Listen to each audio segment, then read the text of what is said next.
So, lovely people of Twitch, if we are incredibly tinny and hard to listen to right now, then now you all appreciate Christian even more, as we do. And if it's rough, no worries. I can say that I'm gonna export the audio from my recording here that on our little call chat that I use this program, and should have cleaner audio for the podcasts. So you can always revisit and do that. And otherwise, we're just gonna start playing some One Ring, I think. We did a little recap of Gen Con if you missed it, because that was the previous recording. Highlights, seafood in Indiana. That's the big takeaway. And also, seafood on stage and sexy was another big highlight. Yes. And you get no context whatsoever. So good. Because this is the only audio. So good. One of the best. So great. Amber, I don't know if I caught your talk about the upcoming anthology, so if you do want to just rip that one more time for this. Wicked Good Adventures. We recently got the proof copy in, and it's beautiful. It's stunning. It's all of our hopes and dreams printed on paper, and it will soon be available to you, the public, on Drive-Thru RPG at the end of August or very early in September. We're super proud of this project. It was funded by a grant from the IMLS through the Rhode Island Office of Library and Information Services, and it features 9 local GMs from the West Fork Public Library community, including DMs After Dark's very own Jessica Cho and Sarah DeAngelos. And they've written some system-agnostic adventures for you all that can be used in many different games. And there's just a big variety of genres represented, of gaming styles. And there's something for everyone in this adventure, truly. It's a lot of fun, and it was a lot of work, but we're reaching the end zone. Amber did an insane amount of work. Also, shout out to John Malcolm. Yes, John also right now, who did the layout and has turned around things incredibly fast and effective. It's amazing. It's so yeah, I'm so stoked. I actually have to talk to you, Amber, Rene about getting as many copies of it as I can. Christian. It's super, yes, it's coming, guys. You should check it out. It's coming. It's so funny. I was flipping through it, and I was like, oh my god, I worked so much on this, and my adventure is 5 pages. It's not 5 pages, but... well, it's 5 pages front and back. Oh. But, I was like, oh my god, it looks so little now that it's here. But it's beautiful. But that's also... To be fair, we cut, 30% of it. Jess overwrote. Thank you, Amber. I was like, hey guys, try to keep it to around 4,000 words each. I'm overspent on this grant, by the way. They did not keep it to 4,000 words each. And despite my heavy editorial acts, I was unable to cut it down and still maintain structural integrity enough to get in budget. Jessica Cho handed me 8,000 7,500 words. She handed me 8,000 words. But 2,000 were just extra stuff. So then you really don't hand that to your editor. That's fine. I was like, please keep it around 4,000. She was like, here's 8. And I was like, what the fuck? Yeah, so two quick things. Say? 2 quick things. One, it is beautiful. It looks so good. Yes. To our artists. Have great artists in it. And to John Malcolm, it looks beautiful. It looks so good. Second thing, just shout out to Dustin, who joined in on my game. Always shout out to Dustin. Yeah, he was so funny. Or I actually don't know what his pronouns are, but he him. Was so funny. Thank you so much for joining in.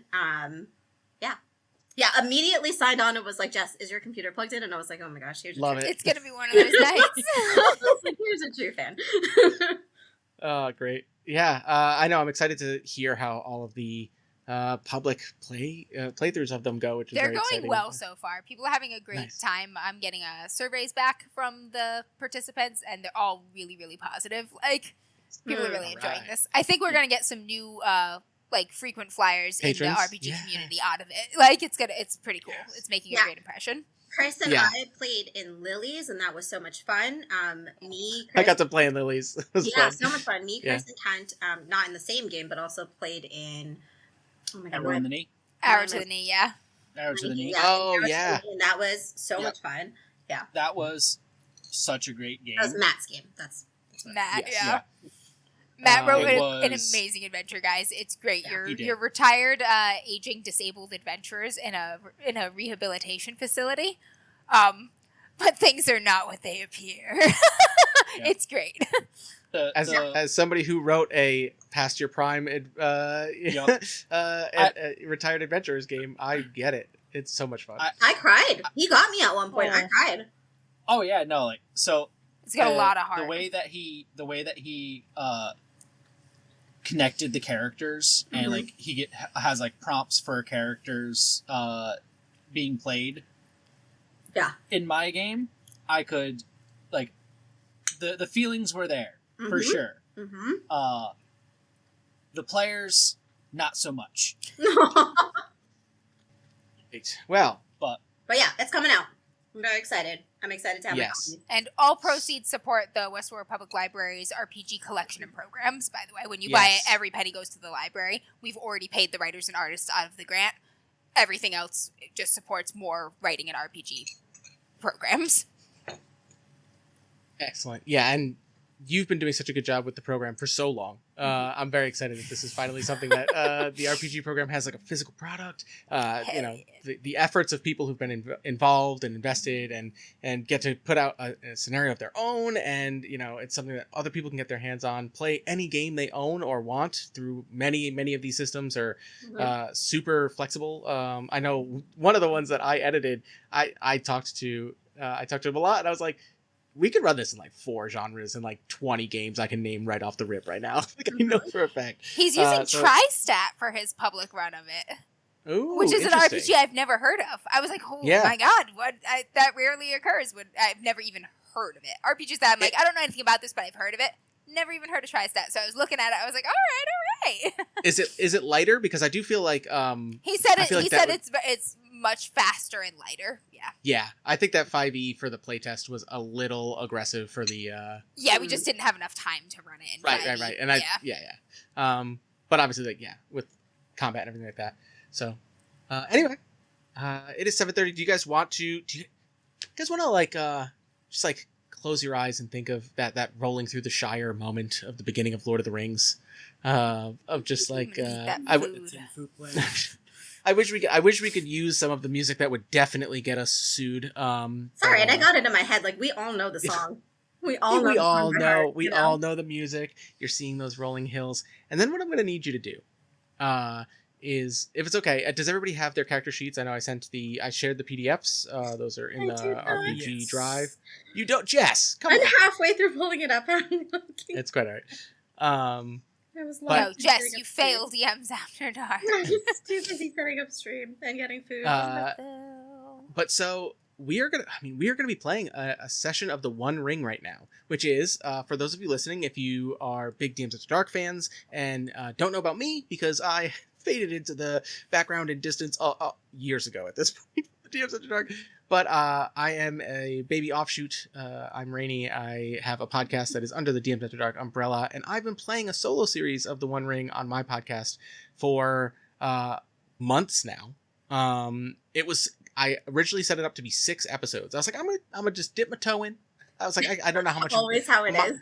I was like, well, and the thing too, I was like, I don't know how much mileage I'm going to get out of playing in Middle Earth. Like everyone knows the Lord of the Rings, everyone knows the Hobbit stories, like really, and like even the core book comes with you're playing in Eriador, right? So you have the Shire, you have Bree, you have the Grey Havens, and like some people might know about the Grey Havens, right? Like tangentially from the movies and whatnot. And then like you go east to the Misty Mountains and stop in the book. You go south to like the Gap of Rohan and stop. Fun fact, though, there is a book coming out soon which goes past into Rohan and Gondor, and I'm so stoked. Anyway, but I was like, yeah, I'm gonna do like 6 episodes because I don't know how much I'm gonna enjoy this. And then I was like, nope, double that easy. Like I love this. I love everything about this. I love this game, this system. So I'm really excited to run it for you guys because I really want to see how it plays with like in a group, right? Yeah, we've been hearing with a GM GM things about this game. Yeah, and so the solo mode is written by Sean Tompkin and Matt Click, who are they're the solo guys. Sean Tompkin of Iron Sworn fame. So he wrote Strider mode, and obviously it rips. Mode. It obviously rips, and the mechanics are so good, and they're so different than Iron Sworn. So it's like Sean clearly is just a solo genius. But I've read the book so many times, referencing things and looking at stuff, and like the lore that's in these books and all of the things. And as I was saying to everybody before recording, I'm so deep in the Tolkien lore book-wise. Like, I'm so deep in it. So I'm very excited to just play around. And see, I hope that you guys enjoy this. So, if you guys want, before I dive into describing where we're going to be playing, what we're going to be doing, do you guys want to go over the characters that we've kind of conceptualized? It was very brief on your guys' end, and I kind of just made characters. So feel free to look at those and embellish as you want. I am a horrible player, and I did very little background about my character. Love it. But I have, I guess, 2 questions. Yeah. I guess 3. I guess maybe 4 questions. Ask all the questions, Jess. So I know that I'm a human, right? You are a human. You are a, yes. Heroic culture is barding? Correct. What does that mean? So you are from Lake Town-ish, right? Like, you are from, in The Hobbit. Yes. Eventually they reach Lake Town, which is the surviving Where villagers Smaug of the people of Dale. Yeah, oh, okay, Smaug fucks it up. Mm-hmm. Yeah. So in Lord of the Rings, man is one of the races, right? So you have man, elves, dwarves, hobbits.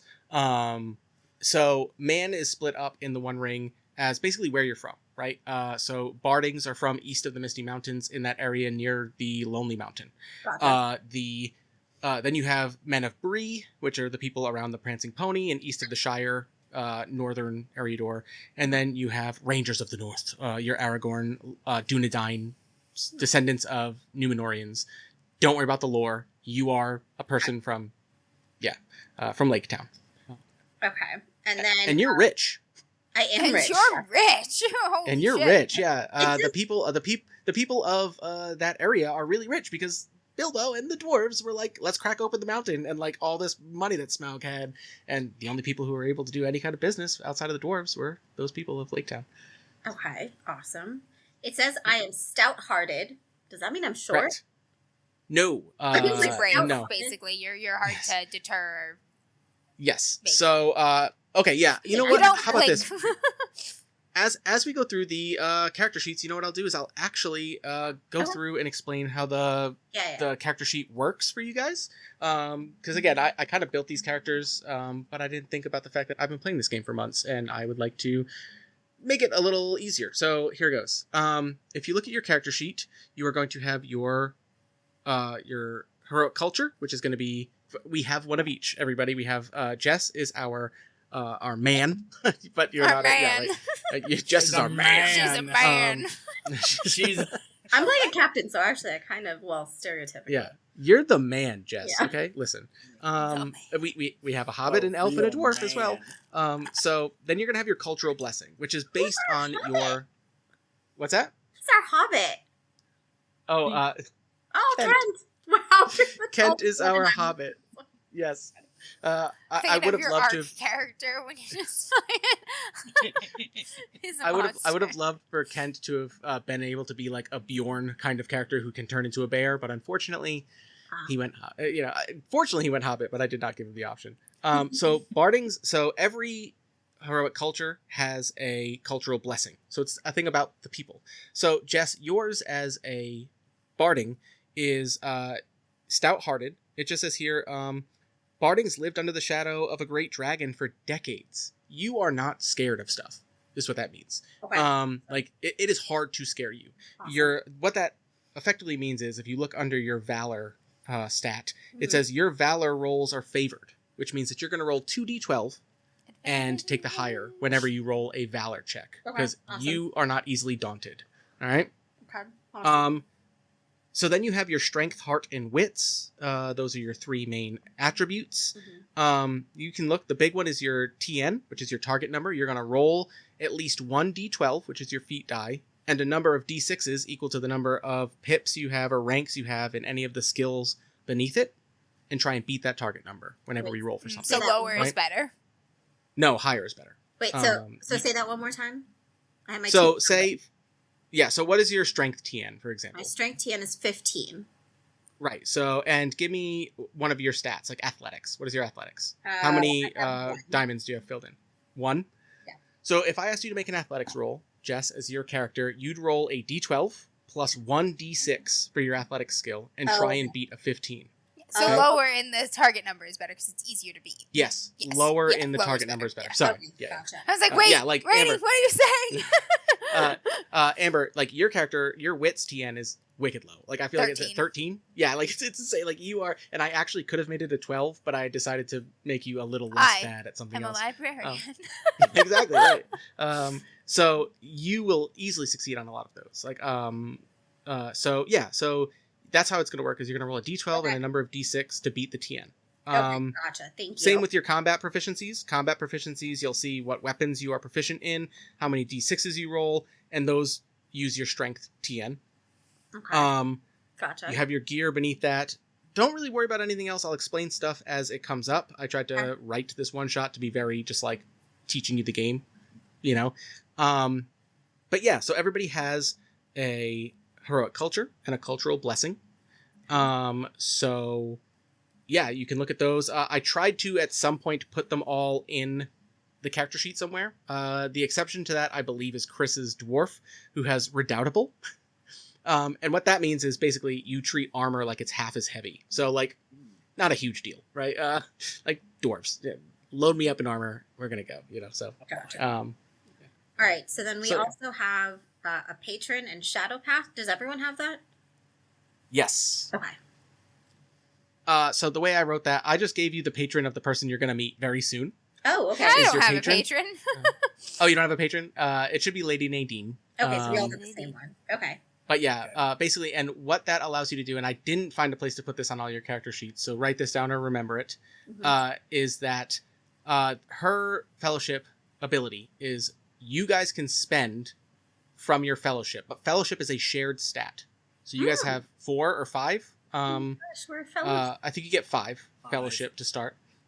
So between the 4 of you, you have 5 uses of fellowship for this session, and you can spend them to re-roll all dice on a roll. So they're just re-rolls. I gave you the most forgiving patron for our one shot. Okay. Okay. Yeah. All right. And your shadow path will not come into play, Jess. That is for long-term play. Basically, as you succumb to shadow, lures you to the darkness. Yes, and there are levels to it. So, like, in my solo campaign, I'm currently 1 step down my 4-step shadow path. If you ever reach the 4th one, like, you're no longer a hero. You're retired. You're gone. You've gone to the shadow. So, like, mine is Path of the Wanderer or something like that. So, like, in my solo series, mine is, like, I've become idle. Like, I'm likely to not do anything because I just feel like it's all useless. Like Chris's character, I just remember because I made Chris's character most recently.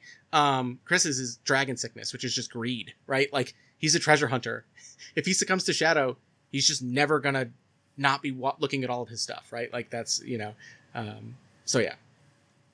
But like, give me a little bit of background on the patron. So this is like a person. This is like a living person that's on. Yeah. Okay. Yep. So this is like. This is like our Gandalf. So I made one up for you guys because it's a one shot. But like for example, situation. Yeah, in my solo series, I took 2 patrons. I took Gandalf and I took Círdan the Shipwright. So like, I'm serving 2 masters on quests right now. Like, that's basically it. They're there to guide you and give you quests. Gotcha. Okay. Thank you. My favorite thing about my character is that I'm a Linden elf and I'm a scholar. I am 135.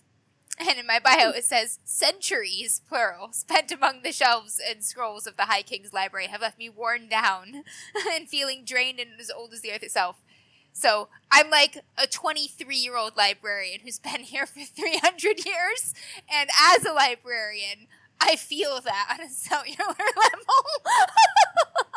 For the record, in Tolkien world, 135 is like a baby elf. Yeah, I know. I'm so old, and I'm like 20. Not even, but like, you know, I've been in the library for a long time. Yeah. In the grand scheme of things, you're like a rookie. You're just like, you're like, I've read all the graphic you've spent novels. Centuries among these shelves, and I'm like, I'm only 135. But that's how I feel when I do a shelf shifting project. I'll be back there and I'll be like, I've been here for 3,000 years, and it's been like 3 hours. That's great. So Jess is our man, is our captain, and you are a captain. So captain is the leader. So everyone has a calling as well. Calling is kind of like a class. Basically, it gives you a bunch of skills to use, and a distinctive feature. That's another big one here I actually have to tell you guys about. If on your character sheet you see any of the skills, like the box on the left is filled in, that is a favored skill. You're going to roll 2d12 on those, okay? So you get to use the better. Okay. And then you're going to look up in the top right corner. You're going to see distinctive features. Those are things that describe your character, how they act or like their personality or what have you. I picked ones that I felt were pretty standard for your callings. But you're going to have 3 of them, 2 associated with your calling and 2 associated with your culture and 1 associated with your calling. Whenever you want, you can call on one of those distinctive features and spend 1 of your hope to add 2d6 to a roll.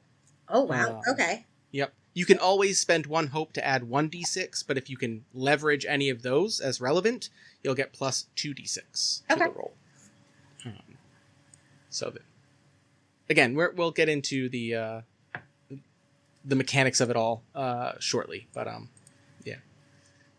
So we have our man, Captain. We have our elven scholar, that is Amber, our librarian. I wish to never read another book. You know what's funny about that? No spoilers. No spoilers. But, they're like, hey, this book, and I just like put my hand on it and I just push it away. I'm like, no. We're like, we can't read. No, they're probably like, I already know this book. I've spent centuries in shelves. Centuries. Yeah. All right. Who wants to go next? Chris or Kent? I can go next. I'm the dwarf. And my calling is treasure hunter. No, I like treasure hunker a lot more. He's a treasure hunk. Yeah. He's a treasure hunk. Yeah. Look at that muscly treasure boy. I am very proud and willful. And there's something underneath it that says burglary, like yes. People. So sometimes people have treasure in their house and they don't know about it, and they need a hunter to liberate it. Yeah. Yep. So you're nice. Yeah. Yes. That's your distinctive feature associated with treasure hunter is all things lockpicking, pickpocketing, stealing. You can call on that distinctive feature, and you can. But unlike get Bilbo, dice. you're actually a burglar. I'm actually the burglar that was like waiting. I'm like, I really hope they come by to like. Didn't pick get me the up. call. The Hamburglar. Yeah. Fucking, they called Bilbo instead. Fucking Gandalf said to be here. It's been like ages. That's funny. Nice. All right, that leaves you, Kent. Yep, I am playing the Hobbit. I am the Hobbit Warden. It's so fun to be able to say Hobbit, okay? Like, normally in all RPGs, you're not allowed to say Hobbit because it's like halfling now. Halfling, we can't use the Middle Earth word. You know what I mean? And, like, now we could be like, this bro's a Hobbit. And you're a Warden, which is a really interesting class. It's kind of like the outsider class. You should look exactly like Viggo Mortensen, but smaller. Why? You are a protector of you're a prector of people when they don't even know it. Like, you normally live a little outside of the settlements. Jess's childhood crush was Aragorn, just so everybody knows here at DMs After Dark. My adult crush is Aragorn. So, I still love him, yes. Yeah. No, that's not a wrong answer. Good choice, Jess. She was right.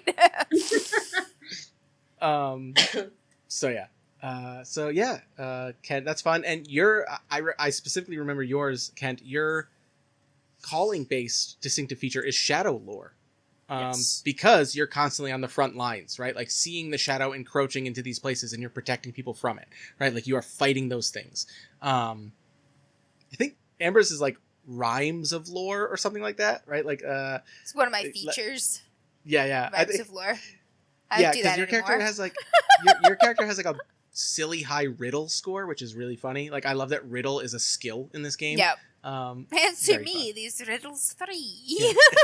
I also have a really high riddle score. That's a very Hobbit thing. If I get a chance to use riddle in this game, I'm gonna make up a riddle that is not a riddle, and I'm just gonna rely on the roll to make it so. I'm gonna just say nonsense. How many bones Amber, does fish have? Amber, if you think I did not put a chance for riddle in this one shot, you're crazy. Ooh. I'm just gonna say absolute nonsense. Oh, God. Oh my gosh, Bix with the hilarious comment on Twitch, Vigo Lessenson. Aww. Vigo Shortenson. Oh man, that's so funny. All right. Well, there's our crew. Feel free to name yourselves. Any kind of things you want. Oh, the only other thing I'll mention is you have useful items in your like bottom right corner.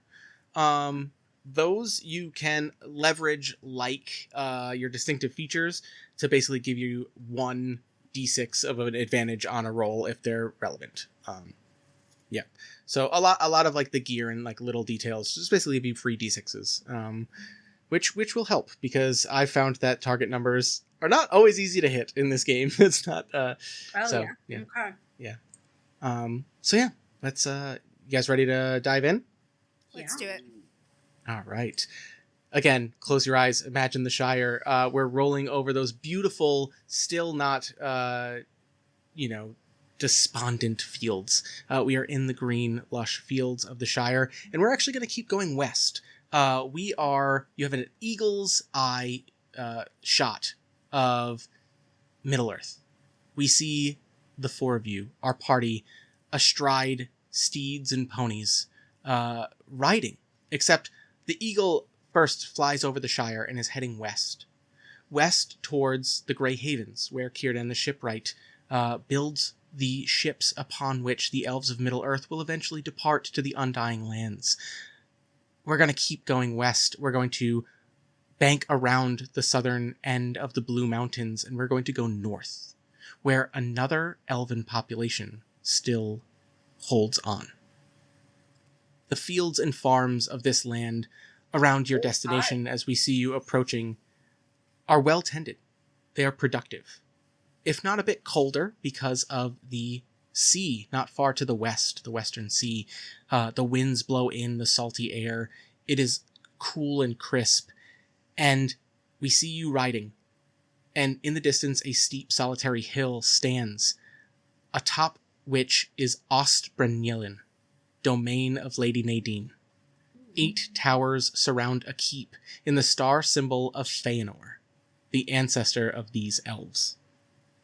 As you approach through the fields and farms, you see a group of elves ride out from a glade ahead of you atop steeds more magnificent than anything you've ever seen in your life.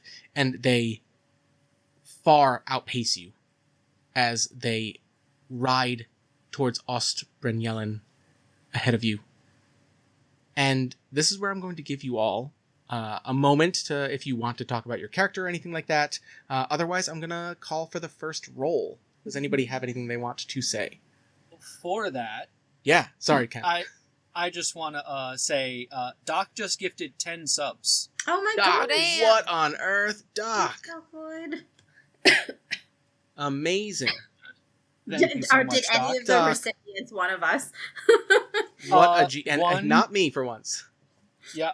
So, let's see. One of them was Kyle. Oh, okay. Well, I mean, that's still pretty good. But yeah, nope. Some of them are Awesome. People who have been in chat. A couple of names I don't recognize. Oh, good. Good. I hate it when it goes to one of us. I'm like, oh man. Yes. I always get I'll get an email and just be like, oh man, I wish I could re-gift this to someone else, thank you, Doc. It's always a welcome distraction. I was absolutely. When you said wait, hold on, I was like, oh, he's gonna do hydrate.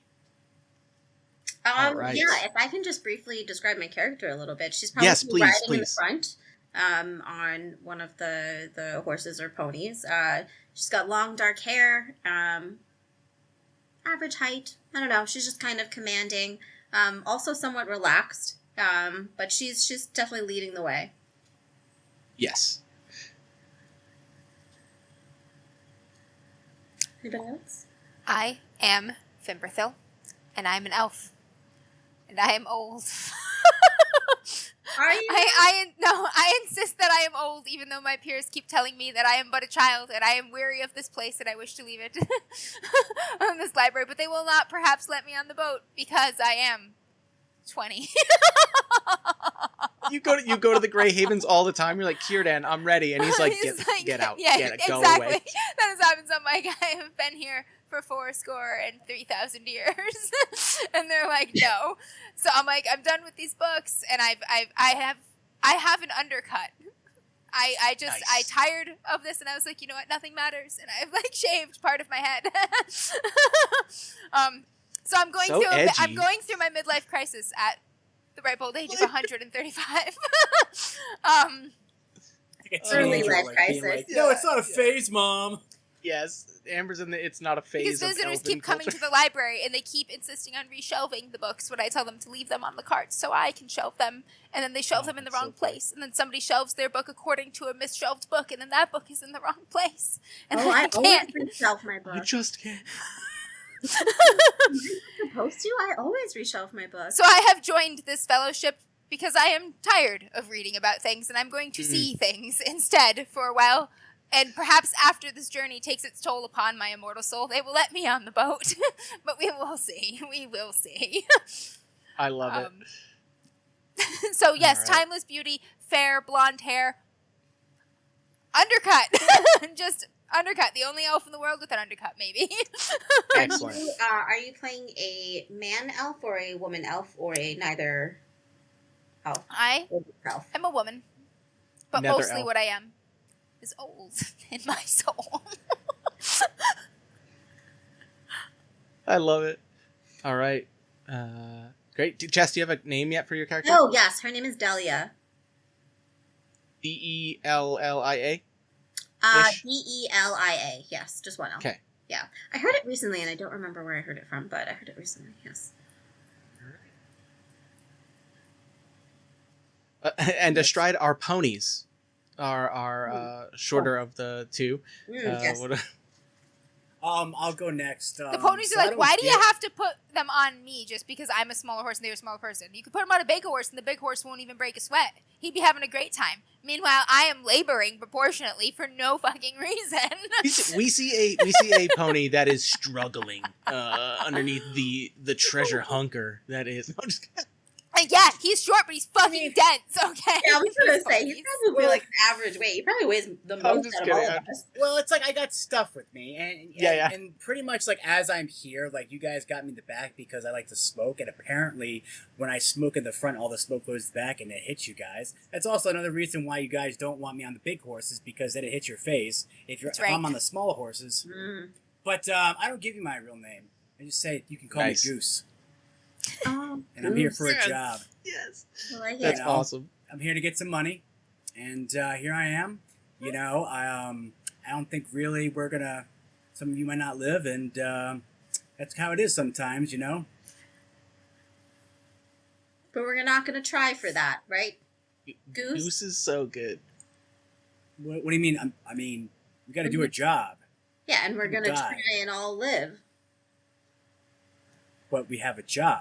Yeah, we're going to do the job, and none of us are going to die, Goose. It's going to be all right. That's what they all say. Surely this is not amateur hour. I mean, you're only 135, and it seems like... I like older. Look at her. Now, I'm not as like familiar with like token lore. Like in terms of ages, like how old is she like compared to... Elves are ageless once they mature, so I could be 3,000... I could be 100. But right now, she's like early 20s. She's like a dummy. I look at her and just like, sure thing, kid. Well, dwarves. Give me that.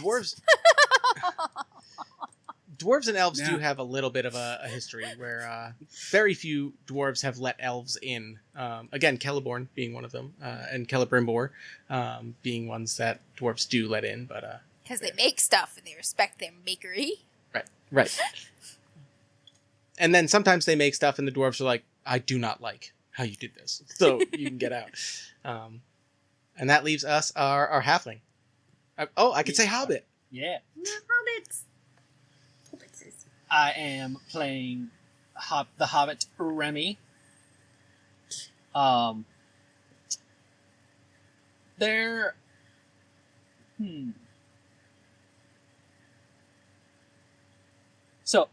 admittedly, I've tried watching all of the movies. I tried doing the marathon. And I got through the first movie. I got through 3/4 of the second movie and fell asleep. Because we did it at like 11 o'clock at night. Okay, He's never finished it. He's never finished it. And then seen Return of the King? That's epic. And then like we all fell asleep. Like the whole group fell asleep that was watching it. And I woke up for the last quarter of the last movie. Oh, okay. Well then, the last quarter of the last movie. To be fair, Kent, what you really need to know about hobbits you learned in the first movie, which is that most of them don't want to do shit. They really don't. They don't want to go on adventures. They like their comforts. But you are a hobbit warden, so you are, an outlier. Yeah. An outlier. Like Bilbo. Yep. All right, so Remy. All right, so we have Fimberthil, elf scholar, Delia, human captain, Goose, dwarf treasure hunter, and Remy, hobbit warden.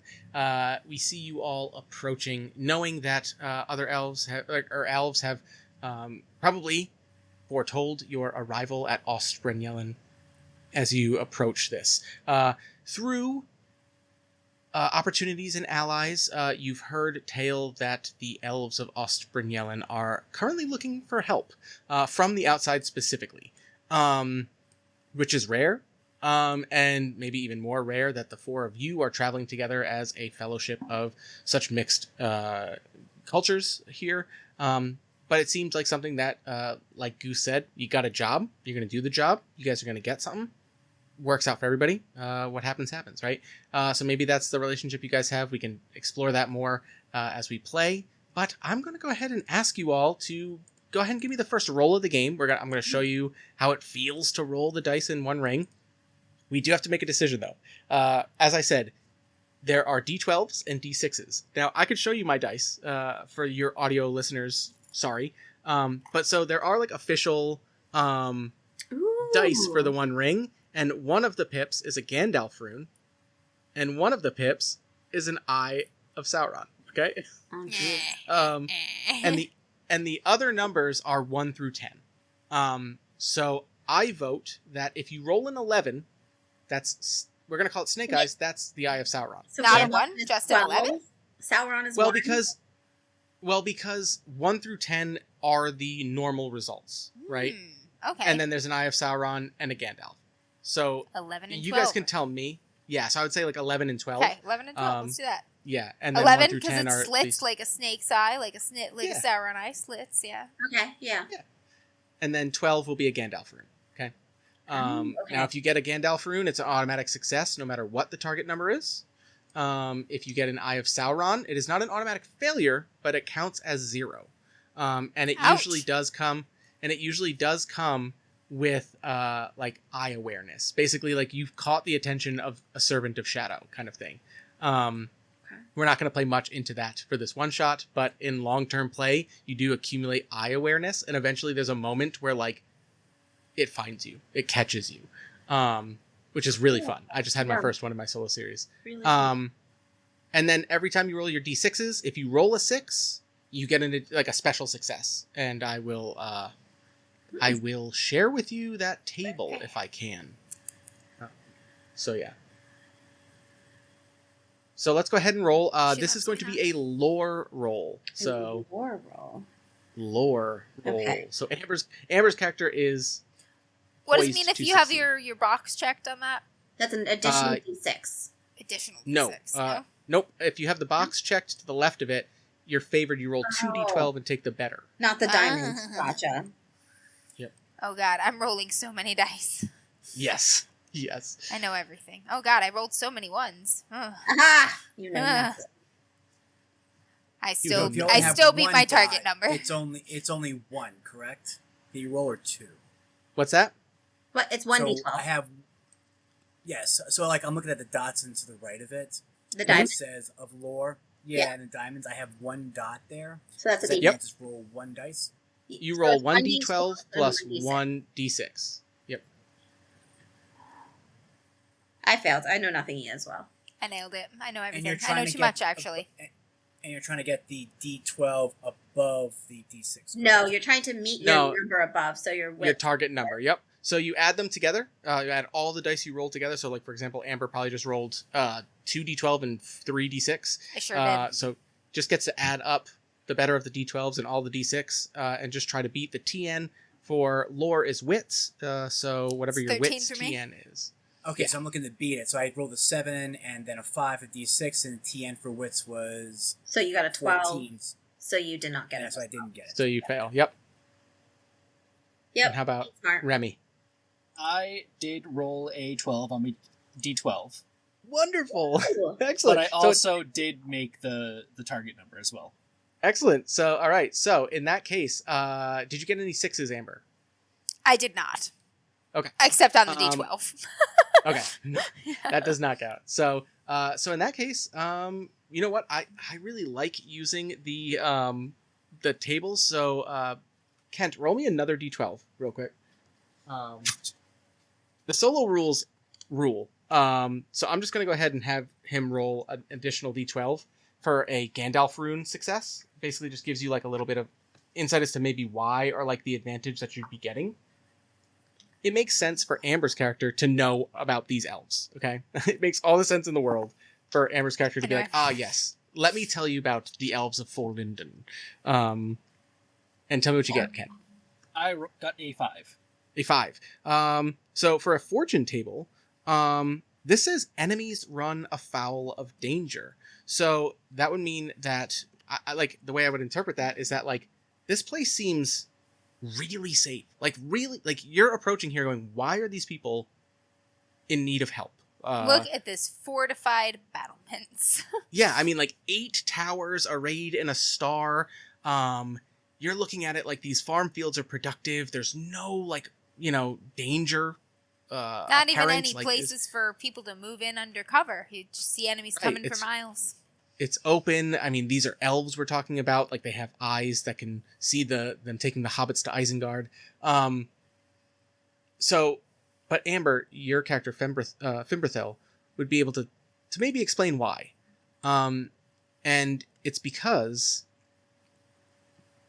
these are elves descendant of Feanor. And they are of an ancestry that is effectively exiled by the rest of elven culture.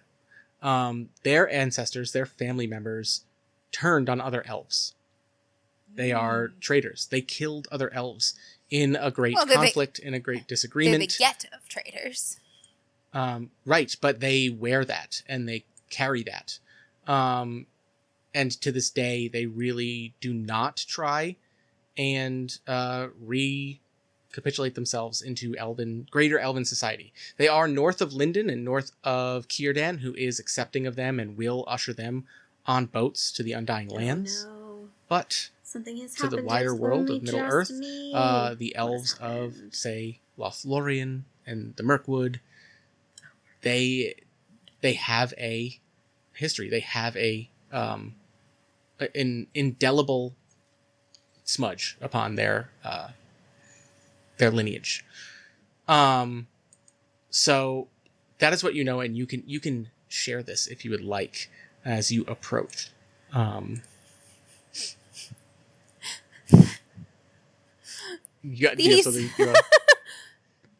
These elves are like off-brand elves. Yeah. These elves are like off-brand elves. They don't carry good street cred with the upper crust elves. Yeah. Like they have thickness. Do you actually say that? Like, yeah. Like you tell us, like, you don't have good street cred. Elves have street cred? What the fuck? Says the treasure hunter, right? Who's just like like.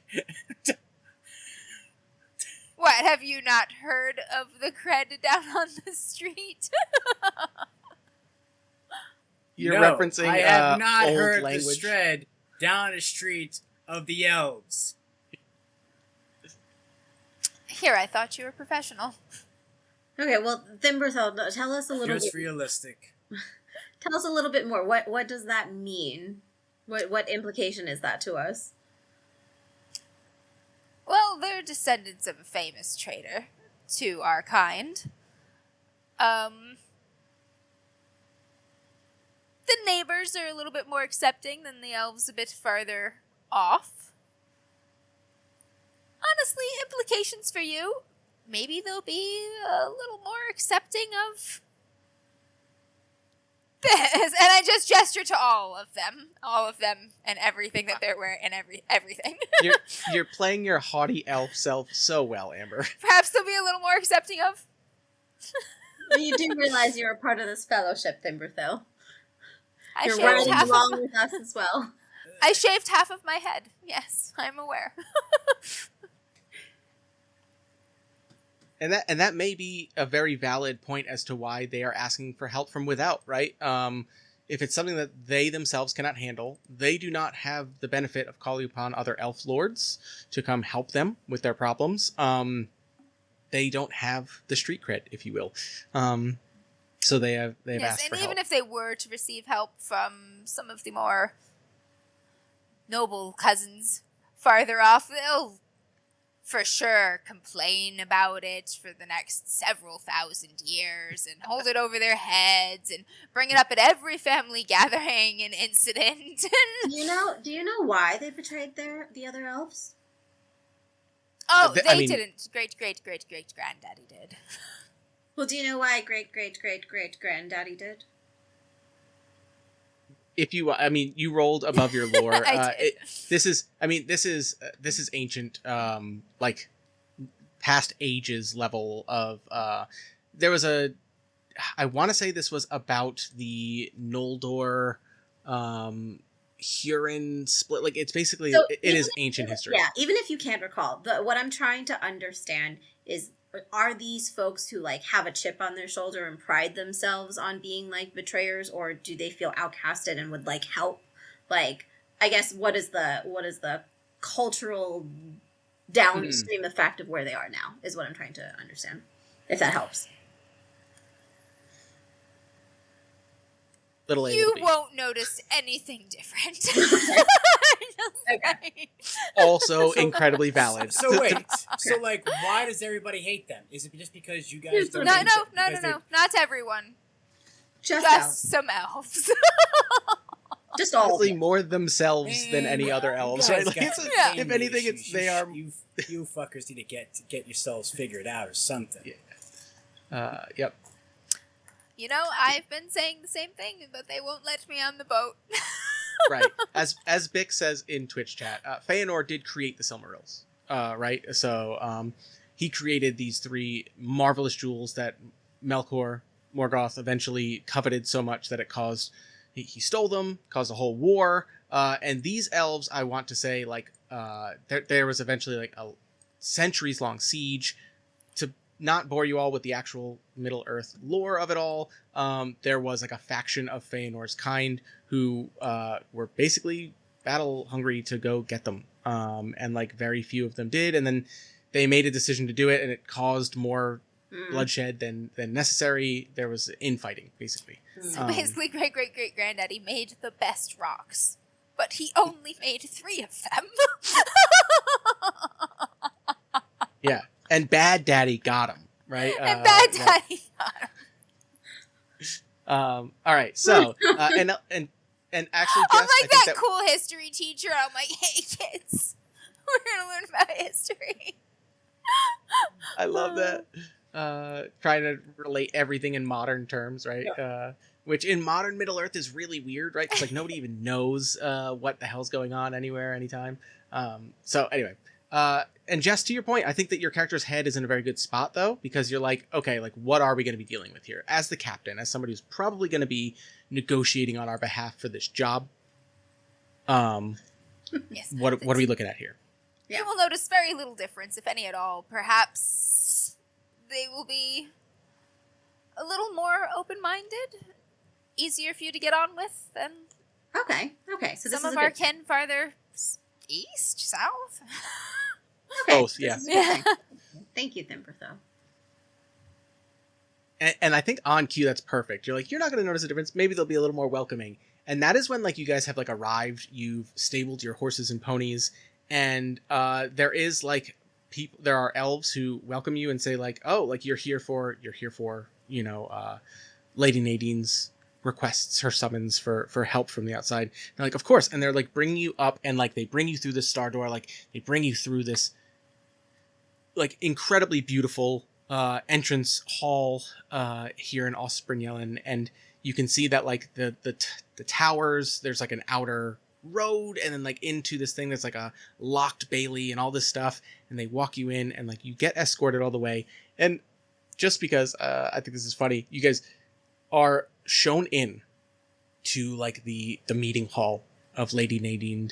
She is an old noble elf woman. She is, and by again, old, she looks like she's 20. Right, exactly. But she carries herself in a way that is like palpably ancient and like calm. However, she looks a little on the back foot right now because there is an argument that you are entered into this room, and there is, to a lot of your surprise, there's a contingent of dwarves in the room. And they are like grumbling as another. Yeah. So basically there's a triangle right now. There's an argument going on as you're let in, and like the elf who lets you in is just like, oh shit. Oh. And like the more of you walk in as you're just like, we're here for the job. Yeah, I will just like loudly pull open a chair and then sit down. To kind of draw the lines, there is currently a haughty male elf who looks. Are there any other kind? No, but like even more so. He's even there. More. Yeah, this man looks insufferable, and he is glowering at the dwarves, and he's like, disgusting. He's like, I know you've conspired against us. He goes like, my friend is still missing, and I know you know where he is. And the dwarves are like, we have not been in those tunnels. I have no idea. And Lady Nadine is like, please relax, like calm down. We are trying to get this sorted out, and I've called for aid. And then we hear like the of a chair as Delia is just like sits down like the cool teacher. What does she do? Do the Riker? I don't know what that is. You sit on it backwards. Yeah, sit on it backwards. No, I definitely like sit on it and put my feet up situation. Okay. And you draw the eyes of another young, well, again, they all look the same, but another elven woman who looks on you with kind of eager, like kind of like wants to hear what you're about to say. Oh, don't mind me. I'm just waiting my turn. And so you're going to, they all look at you, all eyes, right? Dwarfs' eyes just like turn to look at you. The haughty elf's eyes turn to look at you. Lady Nadine's eyes kind of just like almost gratefully break from this other elf and look at you. And I wrote this one shot to kind of show you a little bit of like every phase of how the game plays. So the first is going to be what's called a council. This is a kind of role-play scene, social encounter scene, known as a council. And you guys are arriving at a contentious moment. I felt like it was an appropriate time to maybe do one of these. Normally it's when you're like asking people. We need aid. What's that? We need aid. By aid, we mean jobs. We need jobs. Right. It kind of works, right? Like job. You just need to pay us. Right. And like that's kind of what I'm thinking how this is going to work, right? It's like normally it's you asking for something, right? Like you petitioning, you calling a council to be like, hi, like I will do X, whatever, but like I need aid, I need promises, I need whatever.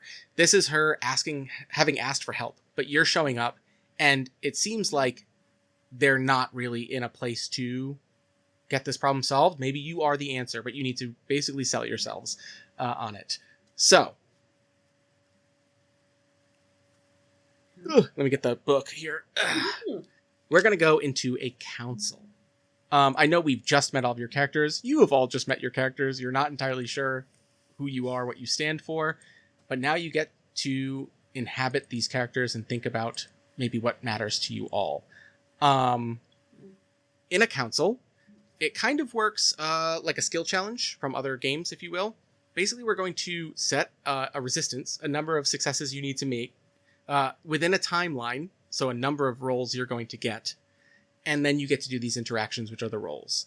I've already set this up, for the record. Based on what you say, maybe we can shift it one way or another.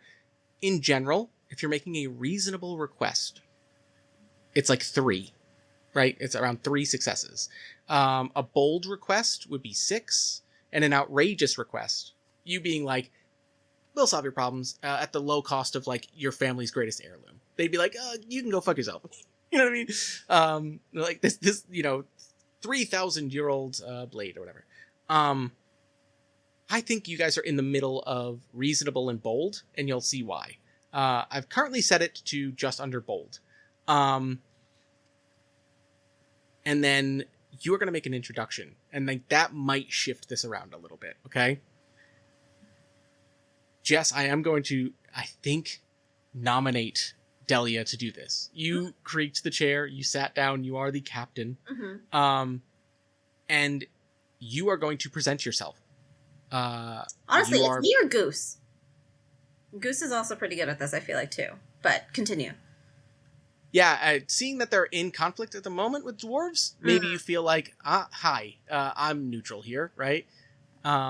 So, I have my number, I'm not going to tell you what it is. And the introduction is actually going to determine how many rolls you get to succeed that many times. Because if you have a very good introduction, if you command attention, then they're going to give you more time. If you beef it, they're going to be like, get out faster. Do you know what I mean?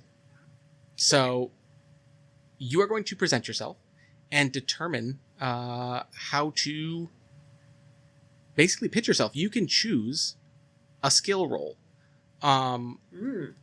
There are some that I think are more relevant than others. Okay. I will hear your request if you want to go like real outside. Hydrate. Oh, hydrate. Hydrate. I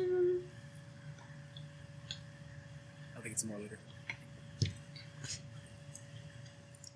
Okay. You know, like if you're like battle, I'm gonna be like.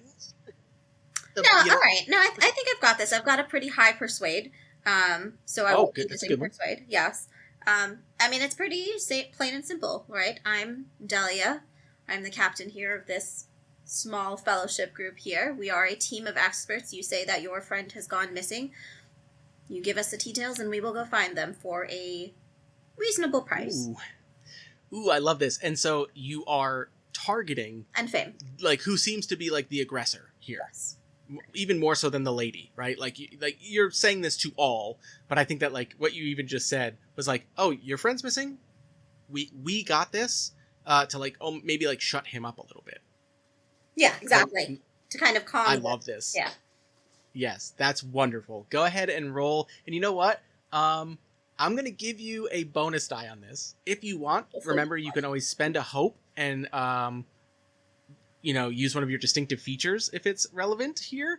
No, I think it should be okay. With a bonus die, that would give me 4d6 plus the d12, so... all right, so go ahead and rip it. You're just trying to beat your wits TN. Oh no, why did that go there? Okay. Yeah, more than made it. I got a 27, and my wits is 16. 27? Okay. Well, hold on. What was your D12 roll specifically? Yeah, my D12 is a 10 and I have 1 6. Oh, that's amazing. Yeah. That roll was incredible. So, with a Tangwar rune, that's what 6 is. You get like a little rune on the dice. You get a special success. I put it in the chat there. There's like a list of things you can spend your success icons to do. I can't see chat. It's okay. If you want, I will tell you the 2 that are most reasonable. There's 3 really. Yeah, exactly. Not the most relevant right now, right? Like do this faster. Gain insight would be to get some, maybe get a read on something that is not immediately noticeable. Okay. Widen influence would be to you succeed not just with the person you intended to, but someone else, right? And then another one is just build advantage, which just means your next roll or whoever rolls next is going to get +1 die on it. I get to pick one? Yes. I think for sure widen influence. I mean, my girl is like rich. She's young. So I think she's here really to just make a name for herself and get her name out there into the world. And so gain influence. So I think widen influence for sure. You know, get my name out there in the world among the exiled elves who don't talk to anyone. You know, the more people who know about but it's a good job. Right, exactly. Good or bad. There's some dwarves here too. They talk to everyone. They're not going to shut up when they leave. That's actually very true. And like part of the reason the dwarves are here is because the Blue Mountains, like dwarves are known to basically like travel all the time between the Blue Mountains and the Misty Mountains. Like they walk that road, which is why they go through Bree, which is why they go through the Shire. Everyone they go back and forth. Yeah, exactly. And Delia, you probably know a bunch of them, not only from the Misty Mountains, but from Erebor, right? Like you're familiar with dwarves, so like you're like, I don't even have to worry about the dwarves right now. I'm just focused on these two. I know the dwarves are good, and you crush it. You absolutely shut this man up, and he kind of looks at you, and he's just like, he tries to huff, right, and scoff, but he looks and he sees Fimberthil. And he kind of narrows his eyes, and before he can get a derogatory word out, Lady Nadine is like, very well, this is an interesting fellowship, and you may exactly be what we need ere things get worse here in Forlindon. And thus begins the council. With that success, and with a 6, you get a time limit equal to the resistance I set plus 1. So you guys are going to have 6 rolls to get 5 successes. Okay? Oh, God. Shit. So... what do we get if we get 5 successes, though? What are we trying to shoot for? So then it will be, there's like different levels of like how well you succeeded. Okay, like how much like we're getting out of this, right? So like how well we succeed is like, do we get this much money? Do we get this much fame, title, what land? What what terms do you negotiate, right? Okay. Depending on what they're asking you to do. Yeah. Gotcha. And so now it's just free form. It's just free game. And I've set this council up to be where you can basically, among the 4 of you, petition to any of these 3 groups, right? Like, if you put all your eggs in one basket and just go, like, we don't need to worry about what this jerk wants. I'm just going to talk to the lady of Ostbrunjellen. Then you can do that. If you want to, like, if Goose wants to be like, sup, dwarves? And talk to the dwarves, maybe they give you some information, or they give you, you know what I mean? Like, that will, again, spread what you might get out of this kind of thing. I've set up a little bit of, like, a leveraging thing here for this council. Who's paying us? Is that your first question? Are you just opening with that? Yeah. Does Goose just walks forward and just, like, she says, like, you may be exactly what we need, to kind of balance our little tete-a-tete here, and you're just like, who's paying us? Mm-hmm. Yeah. I need to know, like, where this train. I mean, good to know that where it is. We also need something from you. Let's figure this out. Okay, what role do we think this is? Could this be persuade, or... It's certainly not courtesy. It's not. It's battle. I would not say it's battle, because he's just like, he's not looking to fight. He just wants to know who's paying him or who's paying us. That way he knows. Yeah, pitch a skill, Chris. Pitch a skill. Yeah, like I could see craft. I could see. See awe. Awe is actually a good one. You can see awe. Awe is kind of a catch-all for just presence, right? So it could be like intimidation. It could be, you could use awe as the confidence to just step forward right then and just be like, we have a fee though. Do you know what I mean? Like she said, like, we're professionals, like, look at us, like, we came here to solve your problem. You walk forward and just go, but you are going to pay us. That is awe. Like, you know what I mean? Like, you need to aura farm these kids. Because we're the best. Yeah, right. I also, actually, like, it's not necessarily awe because he's like this. It's like, I feel like it's more awareness than anything else, because it's like we got to know who we're talking to. So it's like, it's being aware. Who's the important one? You could roll. I will allow awareness in that it's you finding the lever to pull at the moment. Okay. For greatest reward, you just got to pull it off, right? Like you go like, there's my button to press to like up the stakes. Whether or not it pays off is up to these future rolls, right? Yeah, that's fine. Go ahead, roll awareness. So I have two dots there. Yep. So that's 2d6. 2d6. You always roll a d12. A d12. I'm trying to see if I have... I could pull up everybody's character sheets, too. So if awareness has the... I don't think your awareness was favored, but I'll double check. No. So my TN is 14. I rolled a 3, a 1 on the D6s, and a 7 on the D12. So you got to an 11? Unfortunate. Yes. Okay. So that is a failure, which means that you guys are going... only fucking failure. Yep. I should mention this. Classic if you succeed, goose. if you succeed but roll a 6, those count as extra successes. Okay. So, okay. So, you have a chance to all you have make to do is roll 6s. Yeah. Okay. So, I will say that this failure is not like utter defeat, right? It is you seeing an opportunity to leverage for more, and it does not work for you. They're like, the fuck is this guy? And I'm just for fun, I think that it's the dwarves who kind of like stiffen up when you try and like look at the lady and be like, but who's paying us, right? And the dwarves are like they were already like, oh man, like we're really trying to smooth this over, and this guy just like totally made us look like the greedy people they, you know what I mean, like that they think we are, right? Like, you know what I mean, like these elves you just come sweeping it out of the left wing like, I am every negative dwarven stereotype. Listen, definitely, yeah. What? What, do you think it was just like a thing? Is this like the stories? I mean, there's a couple of everybody. Like, I bet you there's like a couple elves out there that have a stick up their ass. I think that, I do think that maybe to your surprise too, like this does not go over well because the dwarves stiffen, the haughty male elf, like you see his eyes as like somebody who was like, now I can capitalize on that. Like that just played into my hand to paint you as not what we need. The lady actually looks at you and is just like,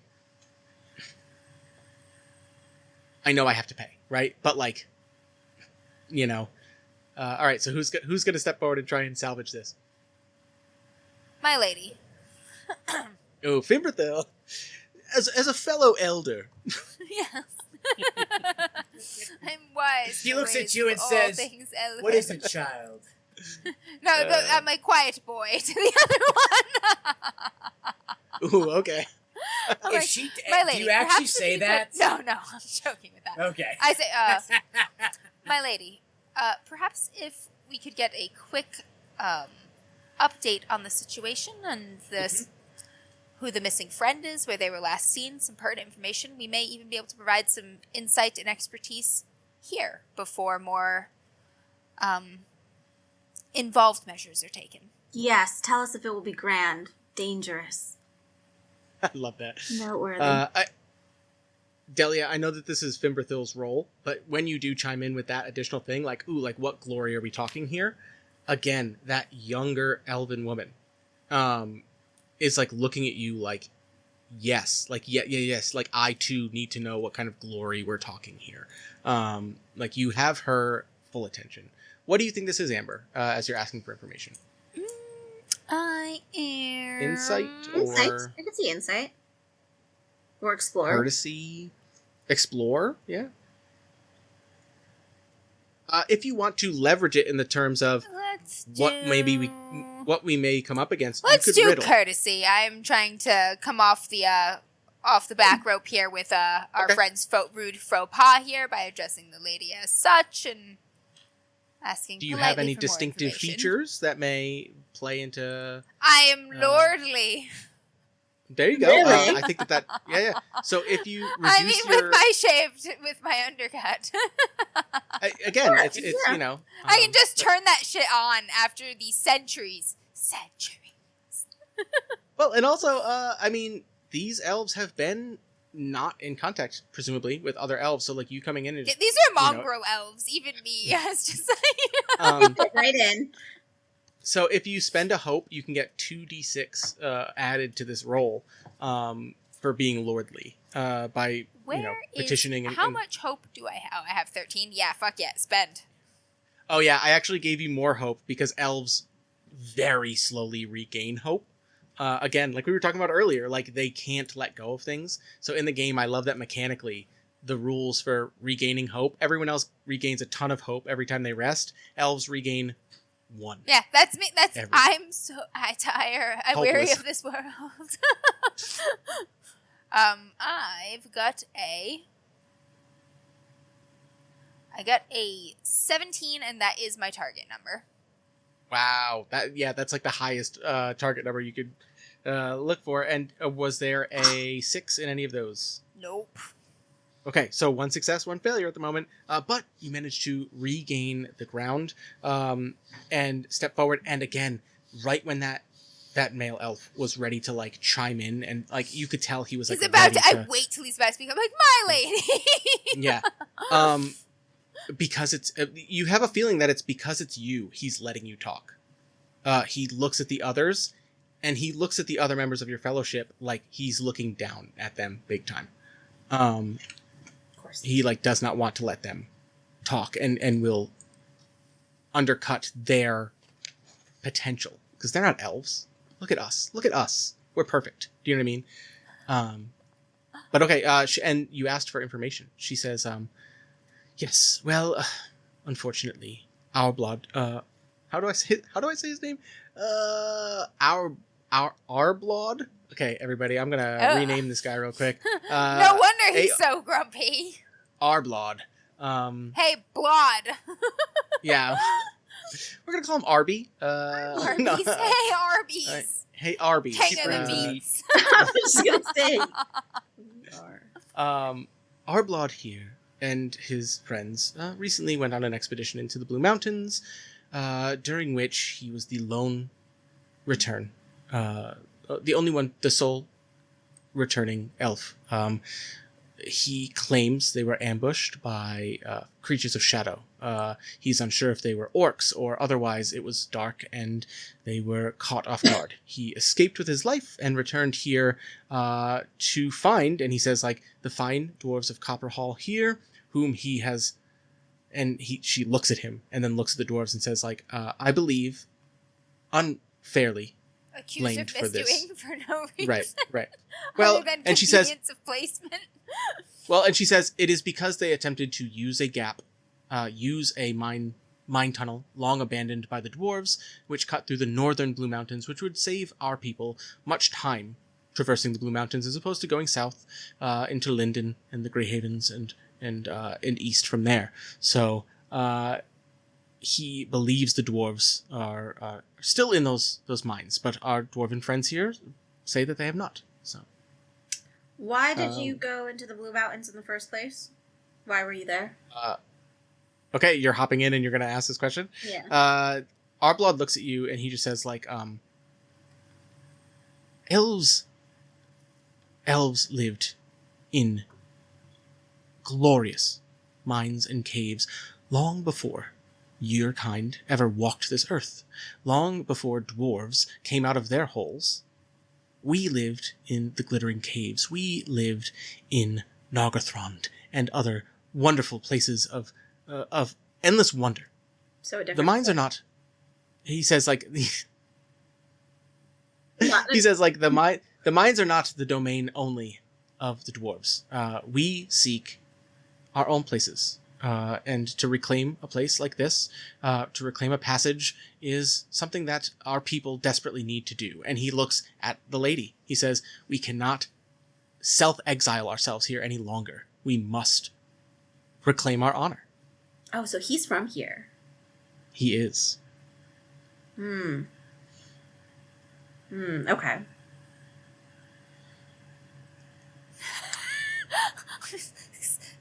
Trying to not say things that make it worse. I mean, yeah, right. It's very easy. Like, yeah, right. Like, it's. I love making hateable characters, right? Like, you just want to, like, dunk on this dude, but like, he is a unfortunately strong lever in this negotiation. Thimberthill, do you know of any kind of towns that were once here in the mountains before? That he might be looking. No, Thimberthill's too old. No, I mean, like, you might have the lore, right? I know everything there ever was. This is technically fun fact. Sorry, lore time. This area is actually the eastern border of the world of, like, the Silmarillion. Like, nothing was beyond the Blue Mountains then. This was Eastern Beleriand, and everything west of it was where, like, all those stories happened, and it flooded. We had a great flood. Bible, J.R.R. Tolkien's Christianity, all that. But anyway, So anyway, yeah, Fimberthrill very well might know of all the things that were here, but in ages past, everything west of here, everything, the history of those elves is gone. It's Gotcha. underwater. Gotcha. Okay. So what's your tack here, Delia? No, I'm also just trying to learn more information about how far they were in the mountain and what they were looking for and like what could possibly have been around there that they ran into. Out of game here. So the dwarves are saying there are no dwarves in the mine, and the elf is saying there are, vacate so we can take it, and he's like, but it's empty. Is that what is happening? He said they were, so his story is that they were ambushed in these mines. Yep. By creatures of shadow, not dwarves. Not dwarves. So... He thinks the dwarves are conspiring in the mountains, maybe letting things stay there, what have you. He's kind of just like painting them as like underhanded, willing to work for the shadow kind of thing. Okay, he's like, you're in cahoots with the thing that ambushed my dudes. Okay, Correct. that's his, you're trying that's to his keep take. us out of the mountain to like keep it all for yourself. But that makes That's no the sense. one. Yeah. Because it's like, if we were just colluding with things in the mountain, then we wouldn't be able to get the stuff from the mountain. Arblat, surely you're not suggesting that if a mine were worth habiting, a dwarf would not be in it. You know what? I'm gonna let you get an immediate second roll right off of that. It seems crazy to me for him to be like, these mines, we need them. They're important. Like, if you're not suggesting that there exists an important mine that dwarves are not in, if they could be. Can you? And actually, but the can dwarves you are saying riddle? that they're not in there, right? Yeah, I know. Correct. I'm saying actually... the mine is actually not that good. You probably don't want it if they're not in there. Fair, gotcha. But, yeah. Yeah, and That's actually a good logical point. That makes Yeah. sense. I will say, I look at you and just say, I give you a nod. Yeah, he's like, she's I right. actually want you to roll riddle for that because I want to see if you can catch him in his logical fallacy and make him double down on being wrong. Do you know what I mean? Hells to the yes. This is why I love riddle in this game. Like, I'm so mad that my solo character didn't take it because, like, I do feel like it's just the intellectual owning of someone with riddle. You know what I mean? Like, it's really funny way to approach councils. Hey, shit, I missed it. No. Did you get a Sauron rune? Wait, you did can not. You want to spend a fellowship? We've only got 5. Yeah. We have 5 fellowship. You have You can 5? re-roll all. Yeah. Yeah, let's do that. Let's do that.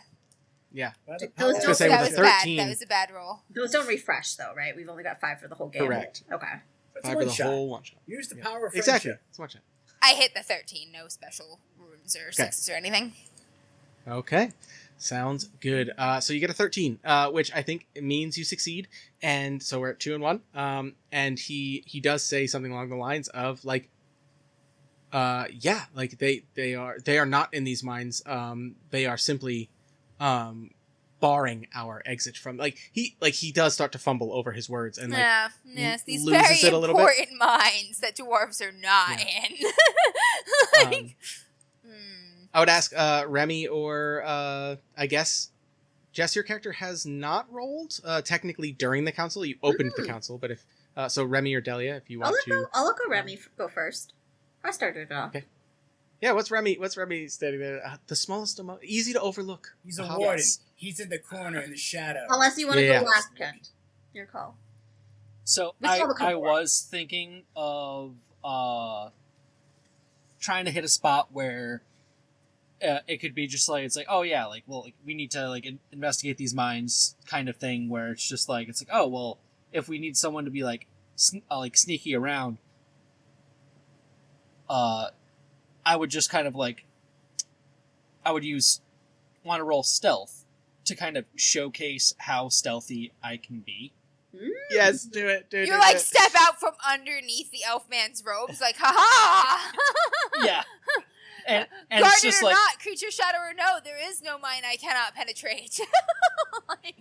and it's just like, it's like they're all talking and be like, it's like all of like this little fellowship over here. And you're just like, wait a minute, weren't there 4 of you? And I'm just like, jazz hands. I'm just like next to the table next to him, just like grabs like a roll off the table. You're leaning on the lady's like chair, just like, what's up? Yeah.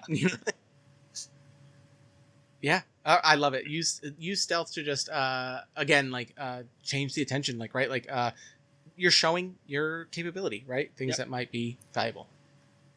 And there's actually an unintended bonus to this, so take plus 1d6. All right. So this is one of the skills that Remy has been kind of built for. Has 3 pips and advantage in stealth. Oh my gosh, you're gonna roll crazy. 2d12, 3d6, 4d6.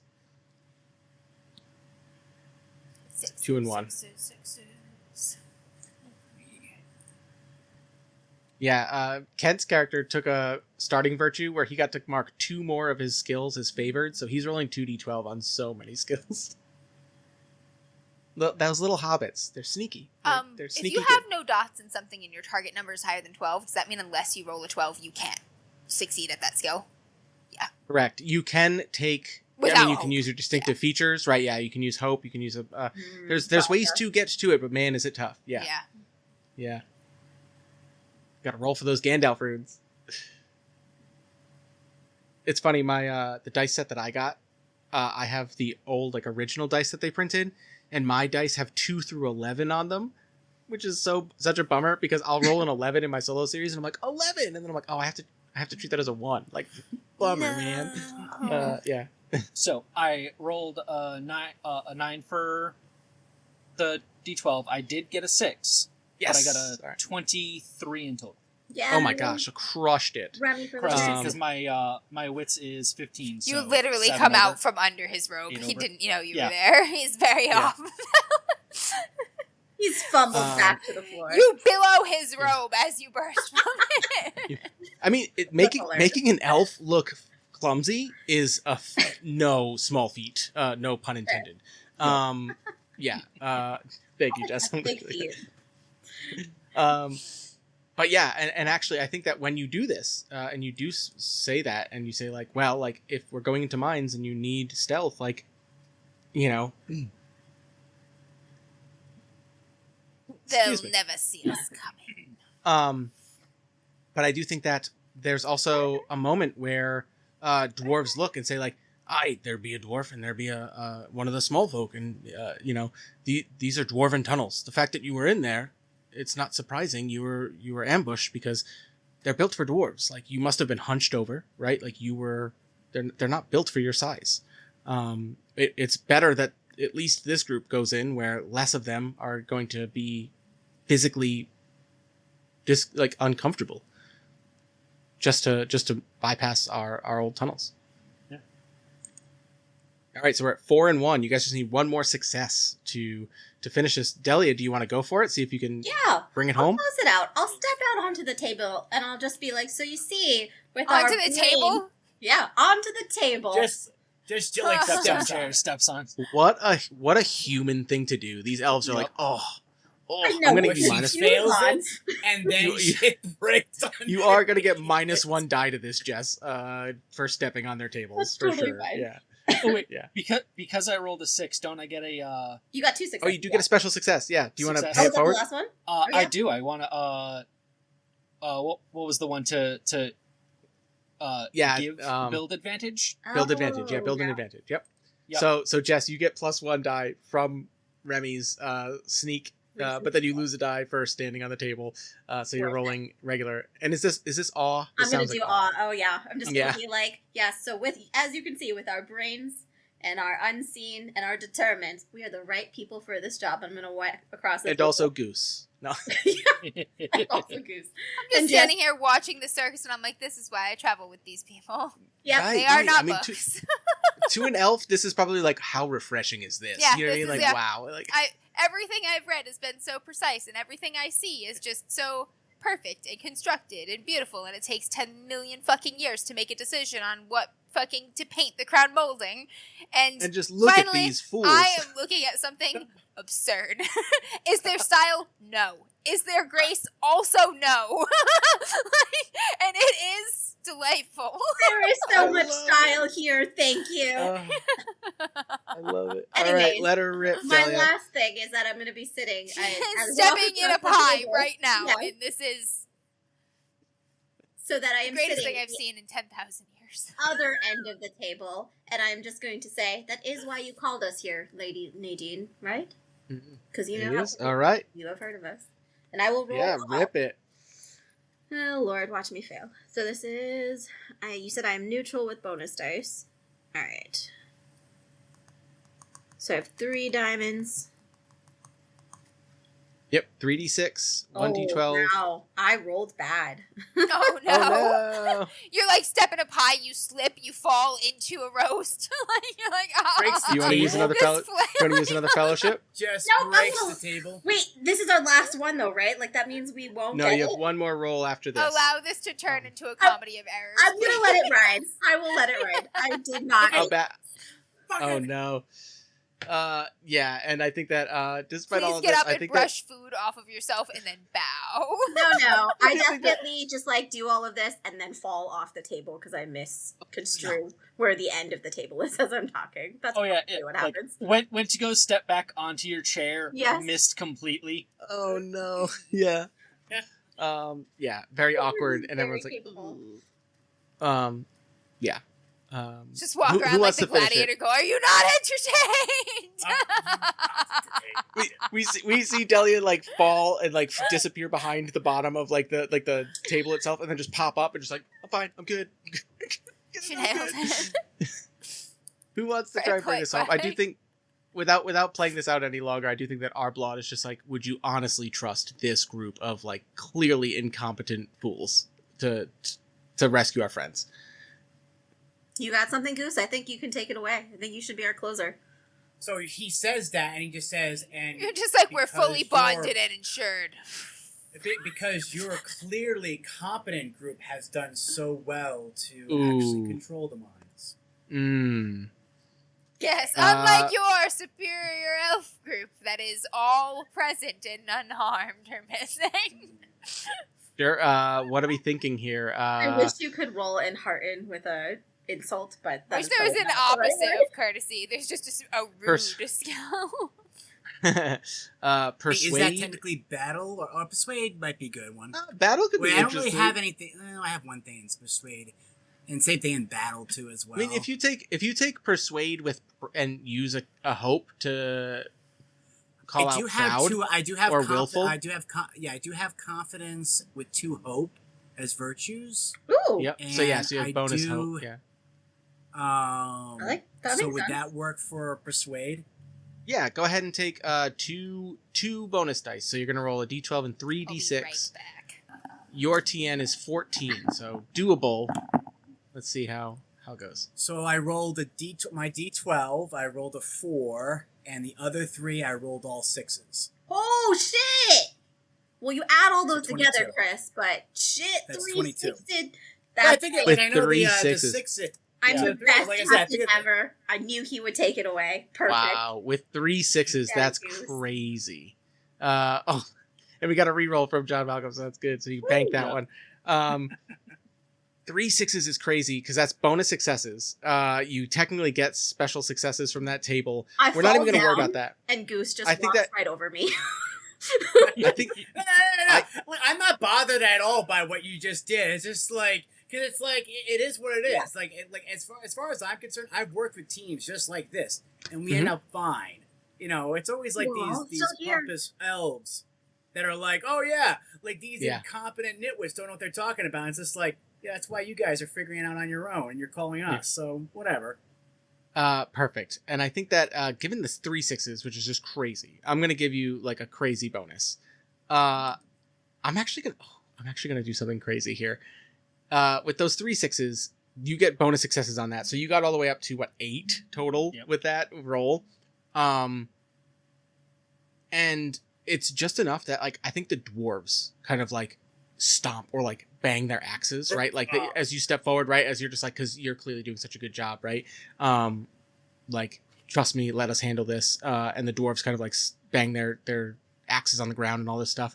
And I think that the young elf is looking at you despite falling down, Delia, and it's just like wants to see you like do something amazing. And like we didn't really look into that, but don't worry about it. I think that Lady Nadine shuts up Arblaud and looks at you all and just says like, I believe that you are exactly the team that I would trust to do this. And given that there is something dangerous lurking in this mine, that you may need all of the help you can get to overcome a brush with the shadow or anything like it, I would actually ask that not only would you go and look for our missing elves, but I would ask that you do so with the honor of carrying a part of my station. And she stands up and like from the back of the chair, the throne that she is on, she actually like pulls a long, thin sword. And she like grabs a sheath from off to the side and sheaths it.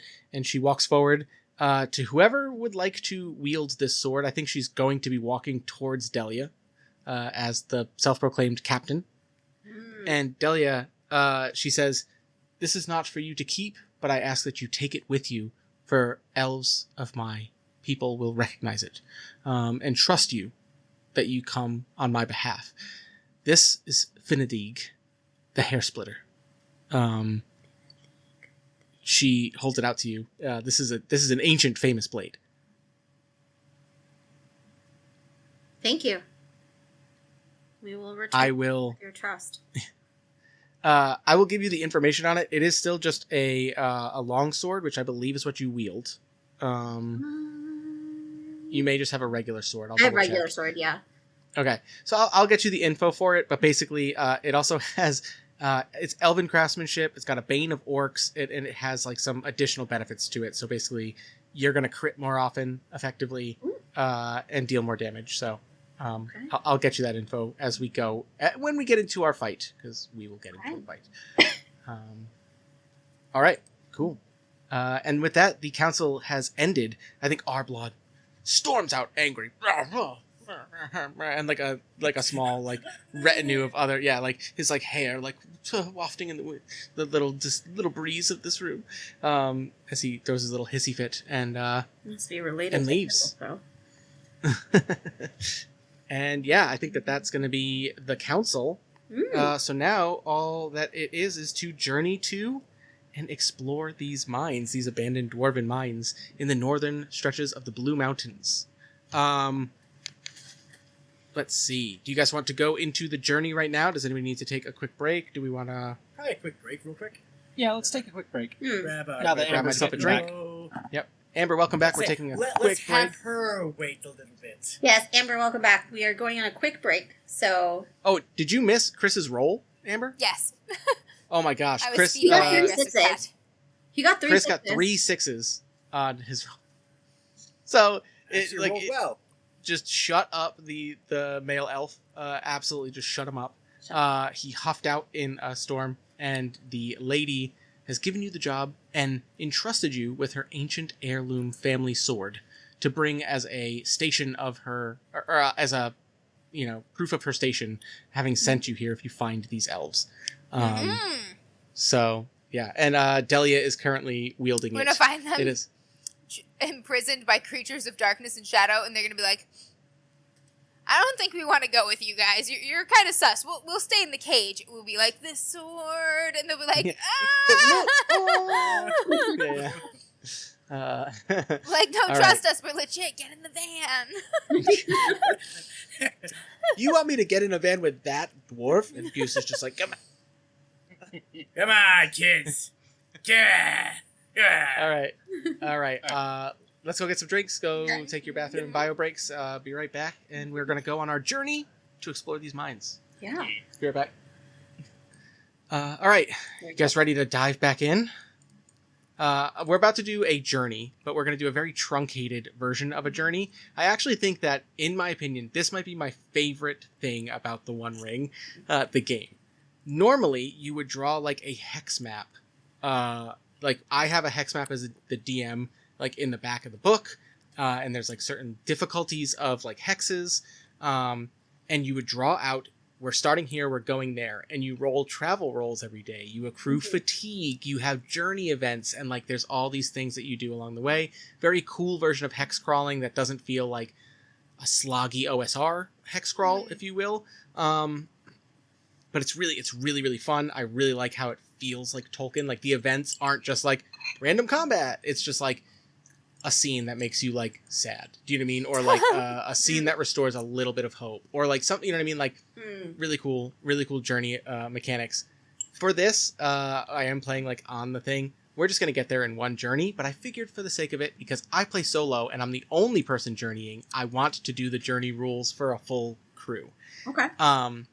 So when you journey, normally you would draw that map. One of you would literally draw like this is the line we're going to get to our destination. So that way you could like avoid certain hexes if you know they're dangerous and take the long way around. And then the GM, I can see if you roll poorly, do you misnavigate and go into those dangerous hexes or something? Dumbass, you didn't know this. Right.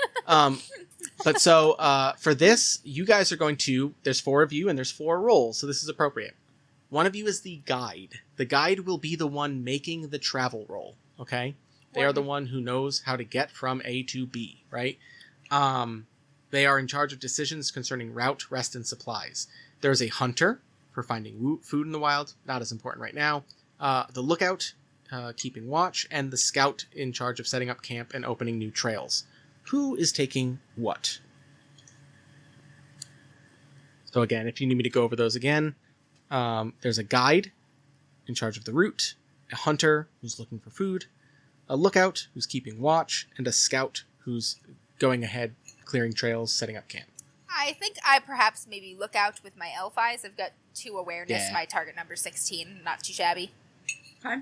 Yeah, in fact, what's crazy is the only role in this is actually going to be the guide. And then, depending on how the guide rolls on travel, I'm going to target one of the other 3 for the event to happen to. Yeah, and then there's a roll associated with that you're going to roll on. So. Okay, so Ember's taking lookout, or Timberthill is taking lookout. Timberthill. With my elf eyes. Yes. What do your elven eyes see, Timberthill? If I biff it, it's going to be because I'm wearing sunglasses. And I'd be the scout. Depending on your stealth skill, because I believe I also have some stealth. So Goose wants to be the scout? My stealth is better than my awareness, but... my stealth is not bad. And scan is good and explore. So actually, yeah, I could do really well. I could do well with being the scout.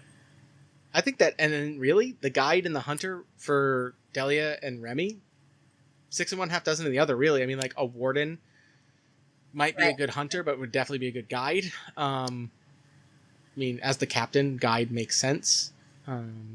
Yeah, what are you feeling, Remy? So it's funny because I have nothing on either of those 2 things. Mm-hmm. Yeah. Do you have a good travel? Nope. I have nothing in travel. I have nothing in hunting. Okay. Hobbits. That's so funny. Useless. Yeah. Delia has 2 in travel. That's pretty good. I'm good at everything. So. You are actually pretty good at everything. It's crazy. You don't have to roll hunting for the hunter, actually, unless the travel roll calls for it. So we'll see. Yeah. So go ahead and go ahead and roll me travel if you're going to be the guide. We send Remy into the woods and he just comes back with a handful of Snickers. We're like, what the fuck is this? He's a halfling. He would just be like, my bad. I hit the pipe weed and I just forgot what I was doing. Oh no, what have I done? Okay. He'll be like, these are nuts. Or maybe small rocks. Eat them or don't. The guy Arby. Eat them or don't. So I'm rolling my regular. I don't give a fuck. I'm not your dad. Remy comes back and he's just like, I found a great harvest of D's. What did he? D's nuts. I'm rolling my regular. Does the Hobbit like? Yeah, take that. You know, like, that's really messed up, man.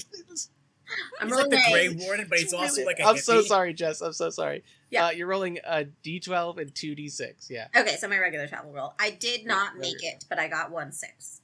That's probably because we've been eating jokes for 3 weeks.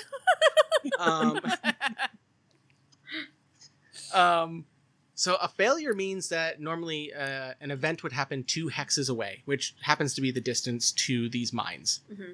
So what that means is I'm just going to make it a little dangerous when you arrive, as opposed to having a little bit of an advantage when you arrive. I'm going to roll a d6. And I am targeting the hunter Remy with this roll. So Remy, I need you to roll a d12 and a d6 for me. Just one of each. D12. That is a 12. Ooh. Oh, beautiful. Okay, so this is great. So despite it being a failure on the travel roll, you arrive to the mines regardless. And actually, a 12, you don't have to roll. I actually do roll the d6 still. I got a 4 for the d6. Okay, so a Gandalf rune, a 12, is a joyful sight. So that's an interesting thing to see at this abandoned mine where elves have gone missing and a shadow beast is apparently lurking. It's a mother Snickers bar giving birth to her minis. It's beautiful. What was your d6 roll? 4. 4. A 4. Okay, well this is really funny. I would like you, regardless of not having any hunting, I need you to roll a hunting roll here, Remy. Okay. So that's just a straight 12. If you want, you can leverage one of your distinctive features if they matter. Keen-eyed, maybe? Yeah, I would say probably keen-eyed for hunting. Trying to so go ahead something. so go ahead and roll d12 and 2d6, and that's a very high TN you got there, but yes, it is. As we're like traveling along, Goose is just like, they never told us how much they were going to pay us. Yeah, we never got the contract. They just that's how she got us. She gave us a sword. She gave us a sword. And she was like, and then we gotta give her back to her. Oh, goddamn elves. We're doing it so we can get more money later on, Goose. This is how we get our name out That's there. a lot. You know what they call that? A pyramid scheme. This is our down payment to success, Goose. That is true. So Leave it to Jess to be like, I joined the cult of elves. Yep. Joined another cult. Sorry, So- Jess. I only got a 12, but I Okay. did roll a 6. Okay, so 6s don't matter if you don't succeed. Okay. But so basically, you lucked out here. Like, normally a journey event is going to cause additional fatigue, or maybe even, like, shadow, right? Like, you're going to feel, like, the weight of shadow, of, like, the harshness of travel. But because you rolled a Gandalf rune, it was a joyful sight. And for you, we're just going to make this funny, which is the 4 you rolled is abundance of forageable food. Ooh. But the funny, we're gonna make a joke where basically it's too high. You can't read. You're a hobbit, and you're like, son of a. They're right there. It's a snicker tree, and you just can't get them. I love these things. They're way up there, man. Damn it. And that's when you hear your friends going by, and they're like, oh look, the mine entrance, and you're like, But they're really gotta- right to When the I get out of size. this mine, I'm gonna be hungry, and I'm That gonna is look grab at the Snickers. veins on those Snickers. Look at them. Those things are veiny. They're so ripe and plump. Oh, God. What is happening? I'm so sorry. Christian's we're not doing- here. Listen, we're doing the Avatar thing. It's the one right. You gotta We're do it. You gotta doing do our thing. it. Doing our thing. You guys know what you come to us for. That's Yeah, you know what you want. We deliver. All right.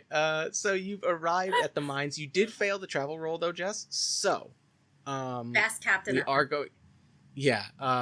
Well, I don't even know if it's that you failed the travel roll. I'm actually gonna use something from the book here about it, which is that you arrived to where you were told to go. How to access these mines, and to your surprise, they are caved in. They are not accessible. The entrance you were told should be usable is just rubble at the moment. You're going to have to find another way in. Just looking at it, can we tell that it is actually a recent cave-in? I would say that could be a scan roll. Scan seems reasonable for that. Or if you have another thing you'd like to use. Scan's fine. Can we just hold the dwarf near it to get the answer? As Just you snips hold it. I start to glow. Gives it That's a how lick. You know how soon it Yeah, is. he crackles like a Geiger meter. Beep, beep, beep, beep. Of I did course, it. the ancient. I didn't get it. I kneel down and I grab a little bit of dirt and rub it in my Like, glove yes, this fingers. is dirt. Yes. You're like, yes. You look at it and you're like, unfortunately, this rock is very old. And it's like, it always has been very old. It's right, Delia. That's how rocks work. Yeah. That's how rocks. Yeah. The more and more this goes on, the more and more I'm just picturing Captain Jack Sparrow. Yeah. Yeah. Delia is just the female Jack Sparrow of this crew. I love She it. is pretty cat. She tastes some of it. She's like, That's not dirt. inorganic. Inorganic. Nope, that one's organic. Nope, that one was organic. Yeah. That's organic. Yep, that's bone. Okay. So, all right. So you're gonna have to find another way around, regardless of when this happened.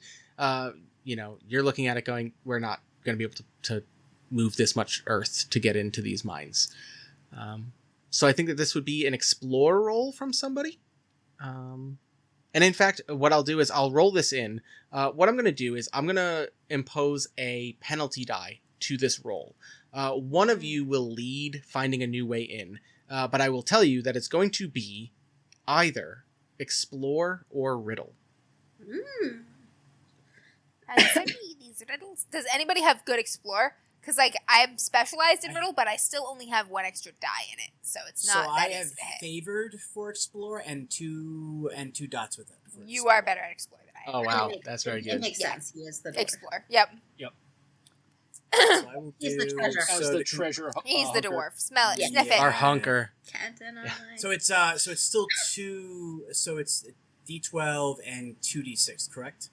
You get 2d12 and He 2d6, splits but you only his beard keep and he one holds of it like the a dowsing 2d12. rod, and he's like, this That's way. really So- funny. I So wait, love I only that. keep one of the D6s. Yeah, the No, higher. you roll 2d12 and keep the better, 2D12. Okay, that's good. and then 2d6s. Yeah. Not those. That's better because I rolled a 1 on the first one and a 9 on the second one. So Very good. total is 18.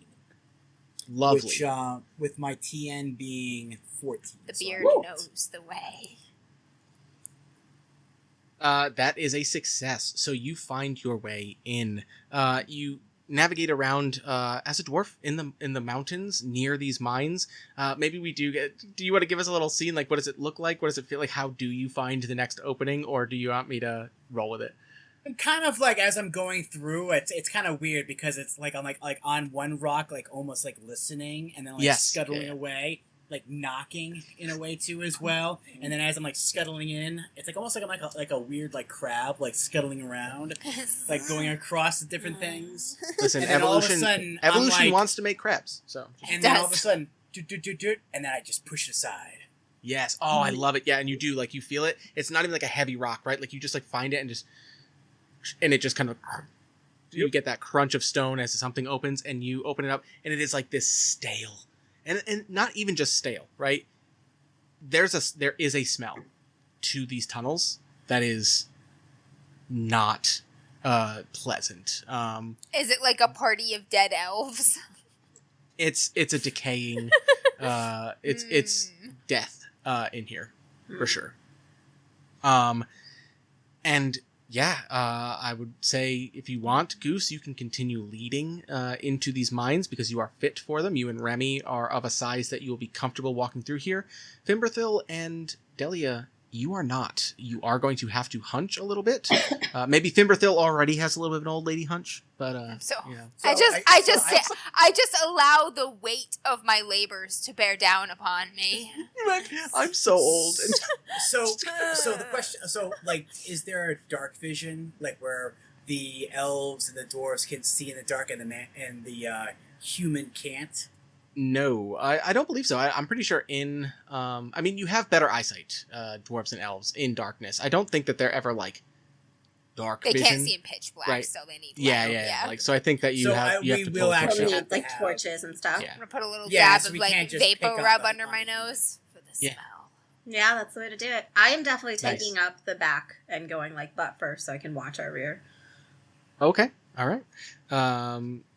So at this point, now I'm going to have everybody roll me. Explore or riddle Fair.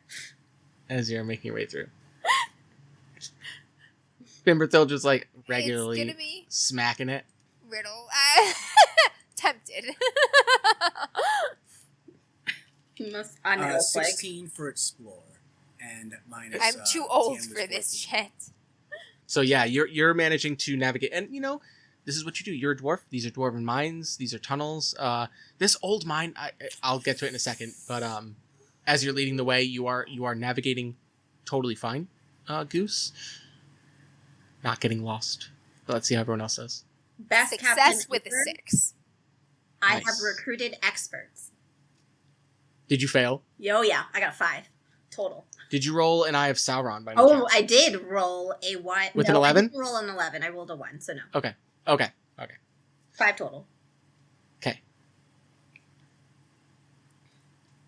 Math. Remy has ridiculous riddle. I just looked and I was like, oh my god. I am rolling riddle. So I rolled a 9 for my D12. Answer me these riddles. And I definitely hit it. Okay. I got a 9, Hit it. 2 4s, a 5, and a 6. So Yes. Okay. All right. So yeah. So That's how she gets lost. everyone other than Delia Hitting my hat. is like, okay, like we see what's going on here. I will say this. These mines are a labyrinth and they are not comfortable. Like this is not Khazad-dûm. Yeah, is that's not the Moria, huge fucking, right? yeah. No, this Like, is not an ancient dwarven city of like open cathedral style. There's huge like caverns. dead children with the and- black lung and some fucking Yeah, canaries we're and talking. shit. We're just like, We're talking tight, low ceiling network of just crisscrossing. It's easy to get lost in here. Maze kind of like you're wondering. You're waiting, right? You're waiting to find when does this open up. Even you, Goose, are thinking to yourself, "We do better than this." You know what I mean? Like what were they doing? Do you know what I mean? Like, they were looking quickly was what they were doing. may I ask a question, Goose? If you are leading, would you air or like would you navigate towards the smell or away from the smell? Like what would you?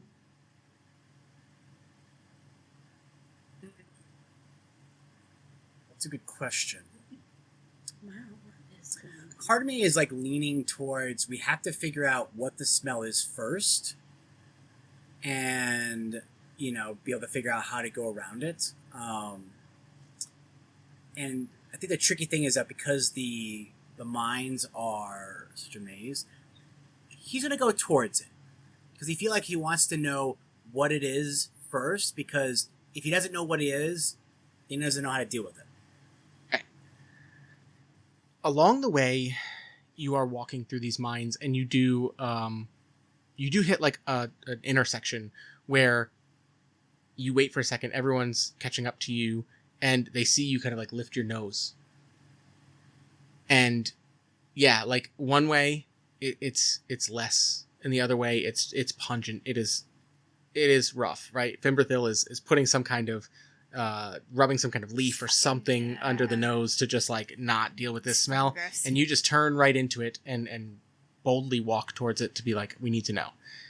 At a certain point, you come across a room that is a little bigger than the rest, but piled in the middle of it are just stones. It's a cairn of sorts. And you find that it's as well as it could be created. It's obvious that this is a grave, and looking at it at first, this is not a grave the size of a dwarf. It is bigger. How much bigger? Well, I mean, at that point, humans and elves are roughly the same size. Yeah. I'm just thinking like, is this dragon big or giant big? No. Like it's a humanoid, shape. I would say, yeah, it's not hobbit or dwarf. It is a human or elf, more likely human, right? So you actually, I mean, who approaches? Does anyone approach? I don't see nothing. I'm in the back, and I'm facing. Oh, Yeah, you're looking the other way. Yeah. I'll go look at it. No roll required. Fimberthil, you're I'll gonna go up to it and look at the cairn. Yep. Breathing Look deeply down of at my it. Vicks Vapor Rub. You see that written hastily in runes that are still legible. Like you kind of like blow a little bit of dust away, brush a little bit aside. It says, "Here lies Malinteth, guard of the king, slain by the beast of Angmar." Beast of Angmar, that sounds like a lore check. If you would like to roll a lore check, you can absolutely do so. Hells yeah. Dupe. Going back in your mind palace, all of the books you've read in your centuries. Centuries, plural, of your 135-year-old life. Exactly. Centuries, plural. It's in the sheet. Got a 16, which is a success. Nice. No sixes. You have heard tale of the Beast of Angmar. For it to be here is really strange. It is known to be in the Blue Mountains, but it spends most of its time asleep. It's almost more of like a boogeyman tale, right?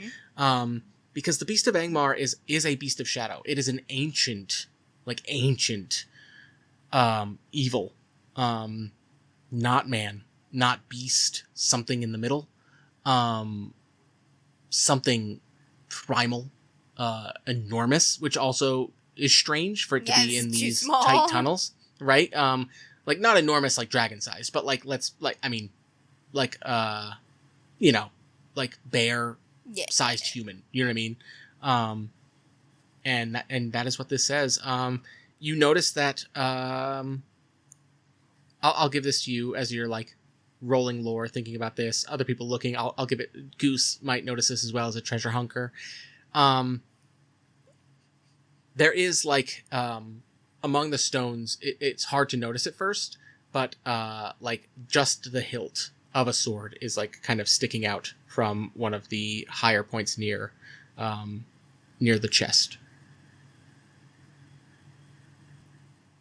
I'll kind of recount some of that information. I'll be like, the Beast of Angmar is a ancient evil entity of darkness.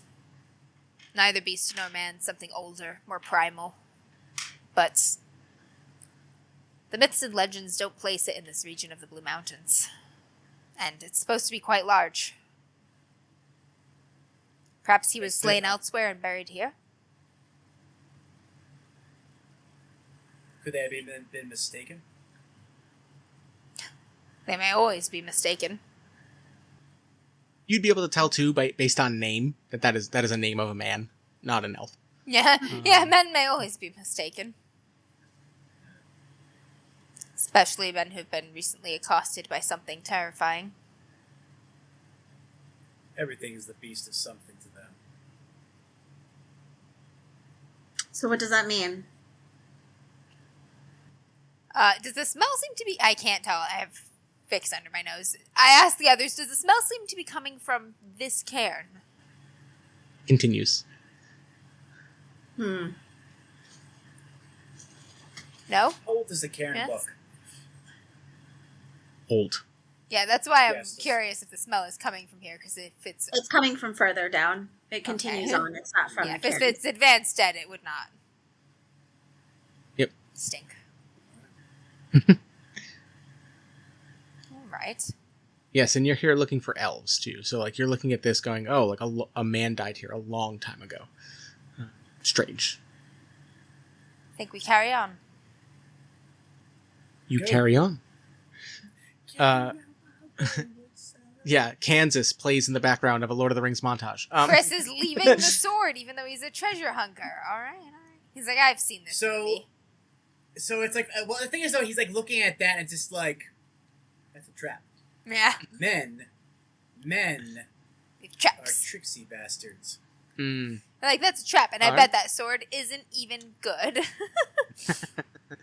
More likely a man made it. It's not good. It's not good. Can I make a quick If it was an ancient man, it would be quite good. Like Numenorians, but that was lost a long time ago. That's an age lost now to the world. But they could not craft a way out of their own doom. You could roll craft, but it would require you to pull the sword.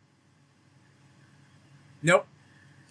Not worth it. Besides, it's one of those things where it's just let the dead keep what they have. Yeah, just place a Snickers on the grave. There's a little offering, and we'll continue onward. I'm a treasure hunter. I don't... Not a tomb robber, a treasure hunter, Just to build up the tension here, what I'm going to do is you are going to continue towards the scent or the source of this smell, this stench. And you do find it. You do find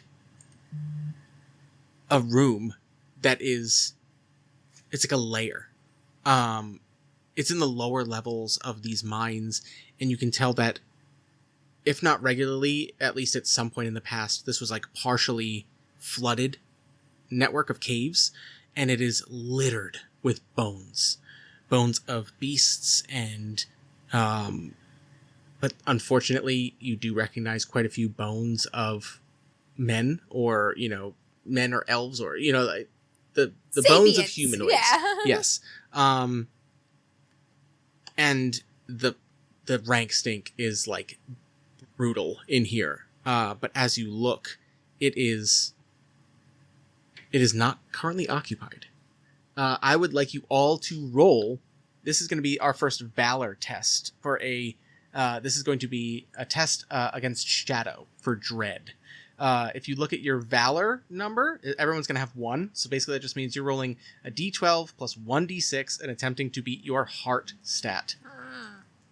Yeah, you got some wild stuff there, Kent. Your Valor rolls, I believe, are favored. And you... So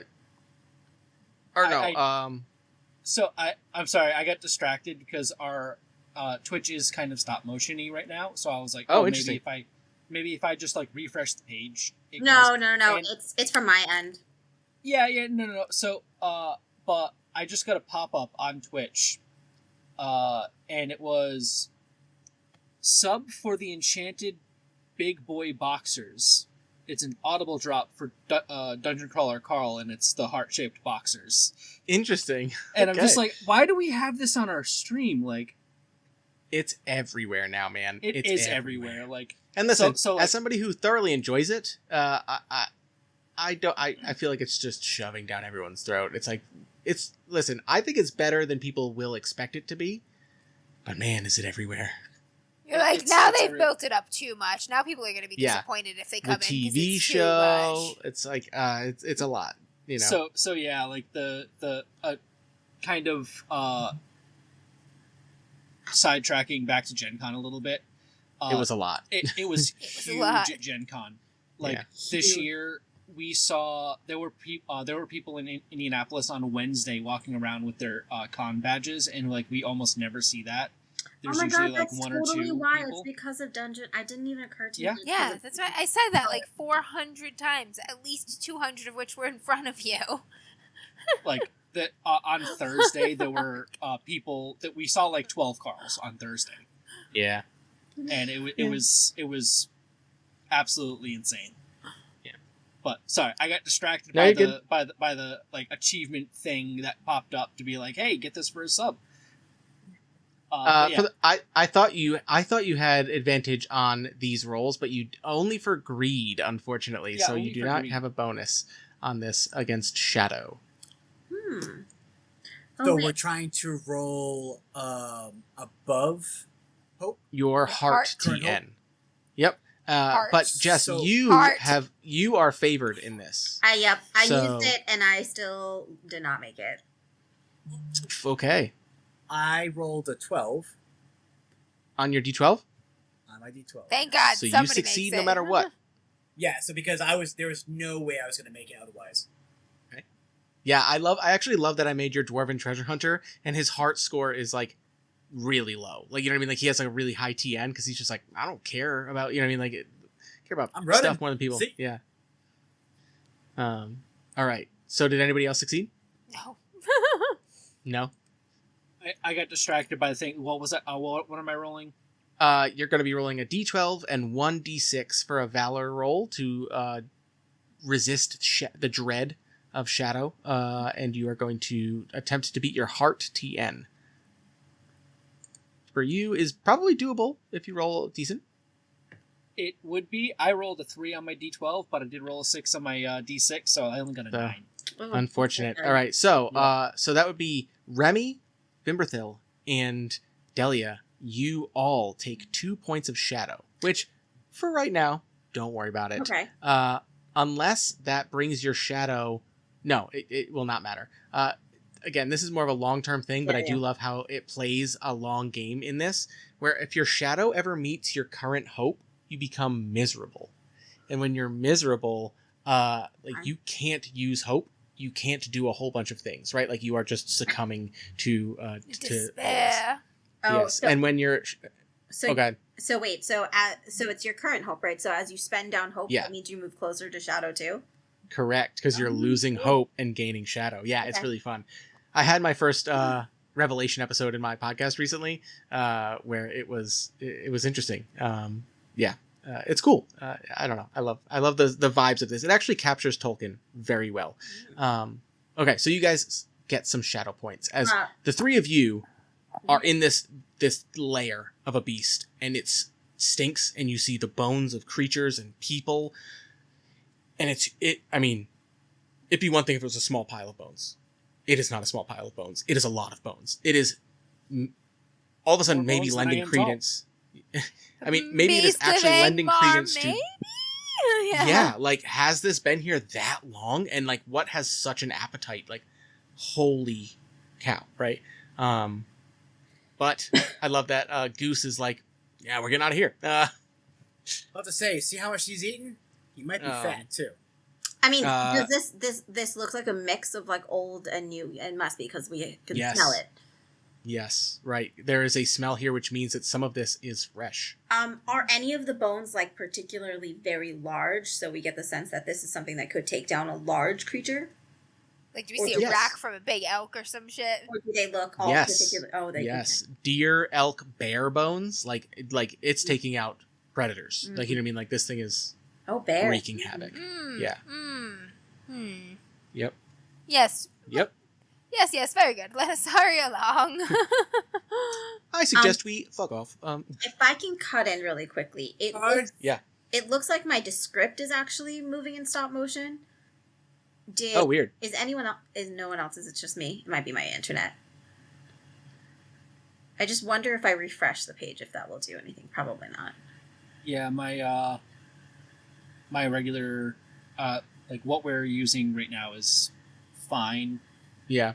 John was saying that the audio is still okay, Jess's. And it could be Jess's computer. Yeah, it might that's be my kind internet. of struggling. But yeah, like the slideshow, it is being a slideshow on stream. The audio is fine, John says, and I've checked myself. We are coming in clear. Oh, that's good. We will push everyone to get to the podcast of this. Yeah. For the best experience of it, because I know that this isn't. Listen, this is the B team of streaming as far as, no offense, Jess. No, this is like the D team right now. I'm like the fourth string backup. And to be fair, I did complain about Descript a lot before we went on this, and I will not be continuing my subscription of it. So if that influences anybody in the future. But there we go. Anyway. Okay, sorry. Thank you. So, just heading out of here, moving on. Just wonder if there's anything. Let's get out. Can I do like a quick scan? I want to see if I just notice anything of interest. Yes, absolutely. Roll me a scan. Yeah. Not that I'm good at that, but. Well, I mean, if this is the thing that you were sent here to take down, right, then presumably any information you can get on it is good. Obviously, the information you're getting from it right now is sending you into dread and is terrifying you because it's taking out so much and so many big things. But yeah, nope. I look around and I see bones. Yes, but many bones. Yeah, I got a 6. So nope. All right. So and I think that the three of you would willingly follow Goose as he's like, we're turning around. Fact, that sounds good to me. Let's get out of here. And you find yourselves along a path. And Goose, something else about your dwarven sensibilities, your familiarity with mines and tunnels and mountains feels right. You're on a path and you find this long, like very long, straight shot, narrow path. And in your mind, you would know that anytime you run into something like this in a mine complex in the mountains, this is usually like a highway pass, right, to like a separate complex. That's a good sign. you can get somewhere very different from where you were, which might put distance between you and the beast. Very different from the beast. You know what I mean? That's great. Yeah, it might bring you into a nice straight line instead of zigzags. Right. Like you found a line within the mountain that was, open to this too, right? And eventually it does open into finally something that resembles something you're familiar with, a large hall of dwarven make. It opens up and... There we go. I stand and I stretch and then I hunch again. Yes. Like an unexpected oasis in the desert, but in this mine. They open to a large hall of stone.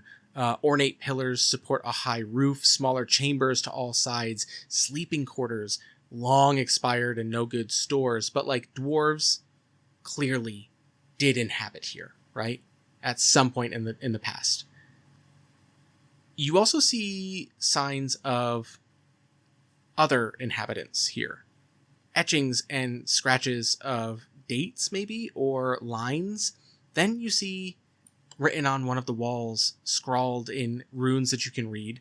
It says, "We cannot go back. We must brave the ice. His hand is at our throat." And another message in a different hand. "Curse anyone who takes that which does not belong to them. May their names be counted with our Farazan." Hear that, AI? Yeah, take that, AI. If anybody wants to roll lore on our Farazan, you can. 'Tis a name. I will check my brain bank. Oh, this is not necessarily relevant to the one-shot, but I like the lore because that's me. Uh-oh. Well, I guess the better is the 3, not the 11 in this case. Correct. You don't want that eye. No, I do not. Or do you? Got a 17. Sick. Yeah. So Fimberthur will be able to tell you guys, our Farazan is, and if you watch Rings of Power, Amber, our Farazan is the Númenórean king who decides to basically... he's the reason that Númenor sinks to the ocean. He's the reason it gets flooded, right? He's the one who succumbs. He's the one who gets season 2. he is the one who becomes convinced by Sauron to do his bidding. So our Farazan is the Númenórean king. Yeah, he's happens the Númenórean to the best king. Of us. Yeah, right. Who wouldn't? Am I right? Yeah, who would? It happens to the best of us. Anyway, so yeah, he is the Númenórean king who caused the downfall of Númenor. But you walk through this huge cavern and find, that would be a note from a man, right? That would be a note from a man, presumably part of the party that buried, what was it, Mentelath? Other guy. Something like that. Yeah, Malinteth, back in the thing. But just to speed this up, because we are at 2.5 hours, just so that we have, get there, because we're going to go into a combat. Who knows how long it's going to take. Oh, God. Is you guys continue on, and surprisingly, maybe, you do find... Actually, you know what? One more round of explore or riddle, because now you're in an entirely new mind complex. So let's have some fun with this. One more round. And definitely let me know if you roll an 11 on the feat die, because I have something fun planned if you do. I am the best captain ever who cannot succeed on anything. Nope. Also, nope. I see... With an 11, Jess? Nope, not with an 11 at least. It is dark. Rainey's like, please, give me an 11. I got one. I made it with the Explorer. Nice. And I am looking down at my feet the whole time. Yep. For some reason... By everything. Wow, I'm like, can you really imagine cool. that hoity-toity elf up in here with all the bones and the stink and the crouching? He doesn't even know what he wants. Him and his friends came here? Really? Yeah. Yeah, that seems weird. Did they come here? Or did they get jumped outside? Uh-oh, Kent's got a face. They are the one. I think they're the ones that caused the cave-in. So I did make it. You made it? With an 11. He's like, I did make it. Ken got So wait, but it'll cost me. Wait, you made it? Oh, because you're 3d6 with the riddle, and yes. Oh, wait, but you rolled 2d12. Did both of them get eyes? 11s? I got so I rolled a 1 and an 11. Okay, so you took the 1. I would okay, because if you had to take the 11 and the I had a thing where somebody was going to be taken by the beast. Okay, so who did fail here? Fimberthil and Delia? Yes. Yeah. Who got the worst roll out of you two? I got a 12. I don't remember what I got, but we're gonna give it a Fimberthil then. Yeah. All right. So, yeah. so eventually, you guys do continue on. Goose, you lead them into what this side of the mines is way less. It's still cramped, but it's not as bad, and it's nowhere near as like musty and disgusting. And eventually, you do find a large room that has like a big cistern and water, like a well. Like the fresh water that flows in melts through the mountain and fills a cistern for the dwarves to presumably have used in the past. And all along the sides of it are the amassed treasure of something, of someone left behind here. Piles of gold and jewels and metalwork, and actually the far wall is bookshelves and scrolls and all of this stuff. But fun fact, so you know what, you don't go to look at it. If I look at it, I'm gonna see that it's all misshelved, and I don't want to endure that right now. You know what, and just for this, like, everybody does kind of like begin to kind of like pan out to just look at their own things, and we see Fimberthil look at the shelves and then just like, nope, can't do it. And you turn away from them. And as you turn away, Fimberthil, just for fun, you turn away from what should be calling to you. And when you turn away, you turn, and in the shadows, you see a shadow move for the slightest moment. But this is an enormous shadow. And then hovering above you, 9-10 feet tall on its back legs and like huge legs, this gnarled gray furred, like bare-headed humanoid looking creature, scarred all over, thick hide, just roars in your face. And I'm gonna need you to roll another valor check against Dread. Yup. Let's try that. Or thrill. I don't think it's Fimberthil. None of my things. What do my virtues do? Can they help me with this? What are your virtues? Which confidence. One are you thinking? No. So for you, that just basically that just gave you an additional.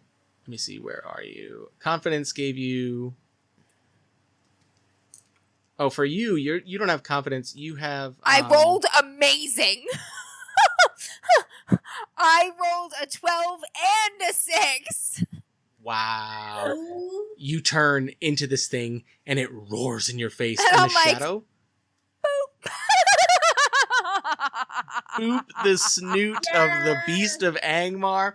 And with that, we're going to go into combat. Amber, I'm not going to allow Fimberthil to do this, unfortunately, at first, because you are right up in its face. But everyone else, we're going to go into our first conflict, our first combat. Can't and the way believe that combat works in in the One Ring is really fun. There is an initial opening volleys round. So anybody who has a ranged weapon, go ahead and shoot at this beast right now. Except for you, Fimberthil, who does have a bow, unfortunately. You're not going to be able to pull it out in its face. I am merely armed with my audacity right now, but that's enough. That's right. That is enough. Yeah. That's a lot of us. Except it's working for you. It's working. So who has a... I specifically did not give There's the Vicks two of Vapo you... rub on my fingertip when I boop it, Stu, and it's just like... Yeah, it's going to sneeze. Yeah, sneezes ancient snot in your face. Yeah. Go ahead and... So that's just going to be Kent's Remy, who's going to rip off a bow shot. Come here, So with this, you have 2 d6. It works just like the skills. So you're going to roll a d12 and 2 d6. You do have a very high strength TN because you are but a small hobbit. But let's see if you can hit. And I need to start tracking hit points for this beast.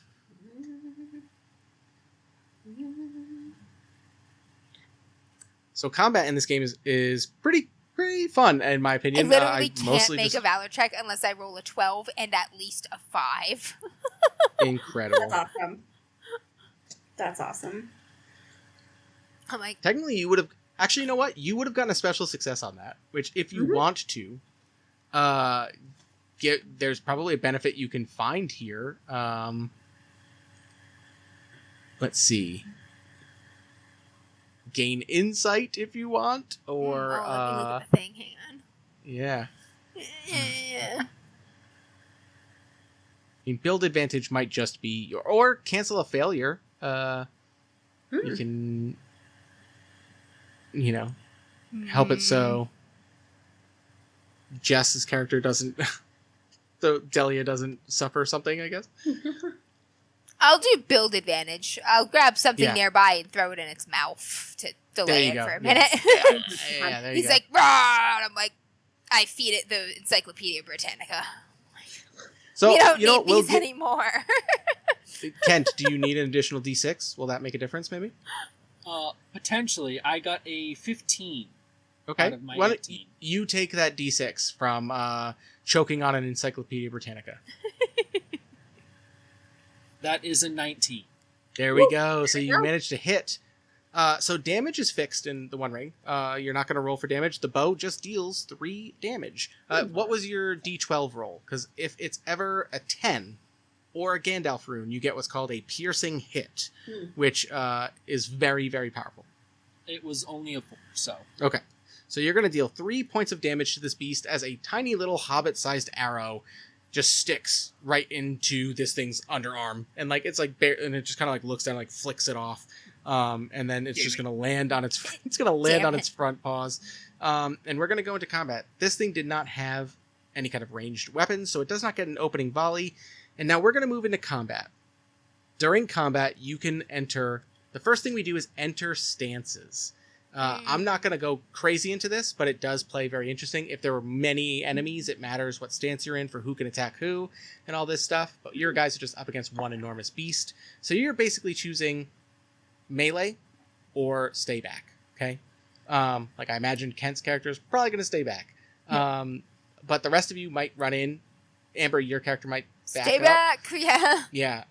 So in rush, Delia and Goose. So when you're in melee, you can choose one of 3 stances. Open doesn't give you a bonus d6 or a negative d6, and the enemy doesn't get one against you. You can take an aggressive stance, which gives you a bonus die, but the enemy gets a bonus die. Or you can take a defensive stance, which means you lose a die and the enemy loses a die against you. Are you Does that make committed sense? to stances for the duration of the combat, or can you switch them? No, switches every round. Every round, okay. Yep, every round. And there are moves associated with it. I wasn't going to get too crazy, but if you want, instead of attacking in forward stance, which would be when you get a bonus die and they get a bonus die, you can intimidate the foe to make them lose dice, right? You're big and scary and aggressive. If you're in open stance, which is no advantage or disadvantage, you can rally your comrades to give them advantages instead of attacking. And if you're defensive, you can defend your friends, right? If you are at range, you can forego your turn to get bonus dice on the next turn. So if ever you want to not just attack, let me know. There's always options. You can also just use skills, right, to do certain things. I might say that those give bonuses to your allies. But let's go ahead and jump into this. I imagine Remy and Fimberthil, you're going to duck out. You're getting out of it. I throw the Encyclopedia Britannica in its mouth, and then I duck under the fucking table that I'm near and just come out the other side, running. I am not a bite-sized snack. Yeah. So we're actually going to let Delia and Goose go first as you guys rush in, presumably to attack this beast. Yeah, I mean, I draw Fingild, the hair splitter. Yeah, Finnedeed. Yep. Yeah. As Fennegeed. I wrote that wrong. Fennegeed. Yeah. And I will sword. Run for it. The hound says about named swords. Yes. Melee and open. Okay, melee and open. So go ahead and roll. You're going to roll your d12 and as many d6s as you have in swords. Ooh, I actually don't have that many. Interesting. I made you more of a spear fighter, but if you want to swap those, because I didn't really ask you, you can. Okay. if you see yourself as more of the swordswoman than a spearwoman. Yes. I'll do that. And I got a 15, and my thing is 15, so I met it. So yes, I succeed. What was your D12 roll? Because it does matter in combat. An if you 8. ever... Oh, so close. Did you get a 6 by any chance? I did not. Okay. Okay, so that will hit, though, so you're just going to deal your... And actually, that sword will deal additional damage. So you get in and you slash at this thing, and you feel it's got a thick hide. Like, this thing is not what tough. I was expecting. And you expected to cut through this thing like crazy, but it's hardier than you expected. And then it will be Goose's turn. I'm gonna take. How do you say that? Mattock? Mattock. Ooh. Yeah. They're like big old axes, like flat axe on one side, flat on the other. I was gonna say, I never knew what that were called. Yeah, I gave you the biggest axe I think they had. Yeah. So I will take that and I will attempt to hit him with it. All right. And ooh. So 17 total with 1 6. 17 with a 6. What was your D12 roll? 10. Oh, so that is potentially a piercing blow. Okay, good. And your Mattock has like a crazy high. I want to say it has like a crazy high injury rating, right? It's 20. That's what I was like looking at, like between that and the sword. I'm like, I'm gonna go with the with that. So this is where this gets crazy, right? So damage is fixed. Basically, his Mattock deals a flat 7 damage, which is more than twice what, for example, a bow shot of Remy's does, right? It does 7 damage. However, I also gave it the Fell ability, which increases its injury rating by 2, making it a 20 injury rating. If you ever get a 10 or a Gandalf rune on an attack roll, you have the option of just like inflicting, instead of damage, you reduce the creature's might by 1, and its might is basically, if it has a might of 2, you can bring it down to 1, and then it only makes 1 attack a round instead of 2. If you ever bring might down to 0, it doesn't matter how many hit points it has, it's dead. So it's like, yeah, so piercing blows are like perfectly positioned hits. So I'm going to roll its defense to see if it suffers a loss of might here, which would be an enormous boon to you guys. And it's like the best weapon to potentially do this. Suffer. I'm going to spend 1 of its hate points, which is like a meta currency of its, to give it an additional 2d6 on this protection roll. So here goes. It's rolling d12 and 5d6, and it just has to hit 20. But I rolled pretty bad. Hold on a second. 12, 15, 17. Oh, I just made a 20. Okay, so with your 6, though, in addition, there's a bunch of other options you can take. I'm just going to, for you, do the one that increases... Which would you rather do? Increase your defense until next turn, or deal an additional 6 damage? Damage. Okay, so 13 points of damage is actually bonkers to do in 1 hit. As this Mattock, you run in and just bury an axe in this thing. And to you, this should have been a piercing blow, right? Like, this should have been insanely damaging. You hit it right in the dick. right in the dick, dude. Oddly enough, this thing has aged out of its dick for centuries. It hasn't out of its dick. Oh my god! Doesn't even have it. Pimperthill's like, I don't even understand what that means. How old must it be? Oh my to god! Have aged? I thought I was old. Wait, where's my dick? I too have aged out of my dick. All right, it's going to now attack. It's got to attack Goose after that hit. So it's going to claw you, Goose. Let's see. I don't think so. What is your parry score, Goose? 16. Okay, it only rolled a 12, so it swipes down with a paw. Swipes down with one of its big old paws. but slams the ground, and like chunks of stone come up from its claws, which it's enormous bear-like paw, as you dodge out of the way of it. Okay, it is time for our rearward folks to shoot their bows. Here we go. I've got a great bow. It's big. Yeah, and if you guys want, you can pretty much like roll at the beginning of the combat, so that's when we get to you ready to rip. But and then change your mind if you want. If you ever want to like do another action. No, I just hit my target number, 16. Heck yeah! So what is your great bow deal? Boom, 4 damage. I think that's a 4. All right. Or is that? It's probably a 4, not a 9, right? Yes. Yeah. Okay, it's a 4. So everybody, and remind me to let me remind you to tell me your D12 roll results, because 10s are big deals, Gandalfs are big deals. Just a 9. And then if you get any 6s, those are things you can do fun stuff too. One of the things you can do with a 6 that's cool is increase what your D12 shows by 1, which might make it a piercing blow, right? From 9 to 10. Yeah. Oh, cool. Okay. Wait, does that mean if you get an 11, you can increase it by 1 to be at a 12? Does that work? No, I don't think so, unfortunately. We'll homebrew it. Today? Yes. Today? Yes. Yes. In this one shot? Absolutely. I rolled 3 4s. Okay. So no, not a hit. Okay. All right. Technically, it has a might of 2, so it does get to go again, which means that it's going to attack Delia. It swiped at 1. Delia, it sees you off to the side. It's going to spend another hate to make its roll favored here, and it's going to try and bite you. Oh, I got So I'm rolling 2d12 and 2d6 to attempt to bite you. Oh no, I missed it. What is that against? Anything? Your parry score. My parry score. All right, Jess, this is going to hurt a lot. Where is my parry score? It's next to your wits. Wits. Parry. Oh, Jess, I apologize. I just rolled a 9 and 2 6s. Woo! Okay? So with one of those 6s, I'm going to increase the 9 to a 10.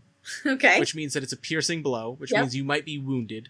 Okay. And with the other 6, I'm going to deal even more damage. Okay. 10, 2, 6. And it's going to be a lot of damage. So, Jess, I need you to make a protection roll to hopefully resist this bite. You have a lot of armor, which is what you use. And a shield. Yes, and a shield, which increases your parry. Oh, so you are hard to hit. Protection. Okay. So you're going to roll 3d6. Okay. And 1d12 and 3d6 here. Okay, so I still get 12. Yes. And you just need to roll higher than a 14. I did not. If you didn't, I highly recommend using a fellowship to do this, because otherwise you are about to get effed up. Who gave us a reroll? Wasn't it Doc Void? I will take Doc Void's fellowship. John Malcolm. John Malcolm. Thank you, John Malcolm. John saving our asses once more. Yet again. Yeah. And alas, even John Malcolm could not save me on this day. What did you get? I got a 13. Oh, no. A 14 is what you needed? Jess. Okay, this is our bad. Brave leader just died. First, you're going to take 15 points of endurance loss. She is dead. So that brings you down to 12, which is under your load, which means you are now weary. Okay. 1s, 2s, and 3s on your d6s now count as 0. Okay. Gotcha. Oh, that is a huge nerf. And weary doesn't sound that bad as what it mechanically does, right? Like weary, like I'm weary.